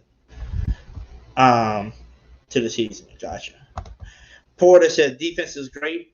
Maybe 85 Bears. We'll see when they get there. Who That family. Great season coming out. Yes, sir, Porter. Hopefully we got one of the best defenses ever out there that you ever seen. You know, we'll see. Swole44 says, "How much time do you think Kamara will get?" I'd say 4 to 6 games he'll be suspended. Maybe 8 at the most. But currently I think 4 to 6 games will be the most he'll get right now. But like I said, at the most I say 8. At 8 would be mine. At the most would be 8. That would be mine. Got it, Chris. Back. He said, "I hope Smoke can make the 52-man roster." I think he'll make the 53-man roster for sure, man. Like I said, as at least a special team player. If not, practice squad, it will be for him. Swole44, "What is the weakest position on the team?" Maybe tight end. Maybe. If it's not tight end, then it'll be O-line because we got to see what Trevor Penning does, right? It'll have to be O-line, tight end. And then third, I'll have to throw in there as running back just because, with Kamara gone and you're playing basically, with Kamara definitely being gone, you have to play with Ingram right now and the backup, the dude Tony Jones and the dude that we just picked up undrafted from Baylor. So I would say running back and tight end would be my two major, and like I said, offensive line because you don't know what Penn is going to bring to the table. So those would be my three major weak positions currently right now. And it's our offense, our defense is just great. I think we're great no matter where we at on defense position, And he said, will Taysom still run the Wildcat? Yes, he will do some Wildcat play because he didn't say Taysom Hill's going to be just. No, he's not doing just tight end. They called him the F tight end, which means he's going to do Wildcat runs. He's going to line up into the wide receiver, line up as a fullback, as a running back, as tight end. He's going to do it all. So definitely see that man playing all over the place, man. And got a creation, my boy says, tight end, definitely a tight end. Gotcha. Well, guess what, everybody? With that being said, we've been live for over 3 hours over here, man. I do appreciate every single one of y'all that came in tonight, chatted it up with me on here, man. And I do appreciate every single one of y'all who came in, tuned in, asked questions, man. Y'all made it fun up in here. And also, I appreciate every single person that came in here and subscribed tonight, man. But like I said, if y'all are new and y'all haven't subscribed already, hit that subscribe button for your boy, please. Also, turn on your notifications so you don't miss out on any of the amazing giveaways we do up in here. Like I said, money giveaways. We're going to be doing NFL tickets giveaways, yes, for Saints and for any other teams because we are over 1,000 subs before the NFL season, which means we will be doing NFL tickets giveaways. 2 Game of the Week games as well. So, hey, Bucks crazy. Just letting you know, if you are subscribing, you have a chance to win tickets to go see your Bucks for Game of the Weeks, man. Anybody else who's not a Bucks fan and all that, y'all have a chance to win too. So, like I said, you get to win that. Money giveaways. We're doing jersey giveaways. All kind of stuff. We do donations to the children's hospital, donations to food banks, etc. This channel is all about my community, all about my subs. So, like I said, if you haven't already, hit that subscribe button. Turn on your notifications so you don't miss out on any of those giveaways, donations, etc. And also, spam that like button if y'all haven't already, man. Hit that like button on your way out. Hit that like button on your way in if you're just tuning in, man. But with that being said, I'm going to try to go live again tomorrow night, probably around, same time, around 11:15, depending on what time I get off. I got both jobs tomorrow. I got both morning and night job. So with that being said, hope to see y'all again tomorrow. Like I said, around 11:15-ish. If not, I'll probably go live the next night. But I'm probably guaranteed to go live again tomorrow night to chat with everybody. And like I said, tomorrow when we do go live, we should be seeing us talking about Tyrann Mathieu's officially signed, his physical completed, stuff like that. Because he was supposed to get that stuff done today. So it should be official tomorrow, on paper, everything done with. And hopefully we'll get some rumors maybe on Jarvis Landry where that man's going. So like I said, we're going to keep talking about all this stuff. And we're going to talk about any questions that anybody has, man. So I see Swole here. He said, good job. I'll be back. Hit them like buttons. Yes, sir. I appreciate it, Swole, man. Like I said, you're all welcome to the family over here, my brother. Buck Crazy said, just dead on game. Keep on the good work, Hoodie. I appreciate it, Buck Crazy, man. Hey, like to see you back in here, man. We can talk some Saints and Bucks football, man, whenever the season starts, And then I see my boy Wild Towns in here. Who that to you, my brother? Randy Major up in here. Who that to you, man, as well. Mic'd up. How you watching Tyrann Mathieu? Mic'd up. Gotcha, man. But who that to everybody, man? I'll see y'all tomorrow night, like I said, around 11:15. Probably around the same time, 11:15. If not, I'll definitely see y'all Thursday. Because like I said, I usually don't not go live, at least not 2 days in a row. But definitely be ready for Friday because I'm off Friday from both jobs. So we definitely will go live Friday for we're definitely going live Friday, man. But with that being said, I'll see y'all tomorrow night, man. Who that to everybody? Go Hawks for Miss Megan. Go Bucks for my boy Bucks Crazy here in the chat, man. And with that being said, everybody, I love y'all. And who that to everyone, man. Who that? Yo, it's Your boy CT Crusher here checking in. Just wanting to remind y'all to go subscribe to my homie Hoodie Jube for the Hoodie Jube live podcast. We talking pressing topics here for you every night of the week. Hit that ding dong bell to make sure you don't miss an upload. Come join in on the conversation. Help us expand the community. We do a lot of giveaways, give away to a lot of charities, giving away to the local children's hospital. And oh, by the way, if you want a chance to win free NFL tickets, yes, I said that, free NFL tickets, make sure you subscribe and hit the ding so you don't miss a chance to win free NFL tickets. Peace out.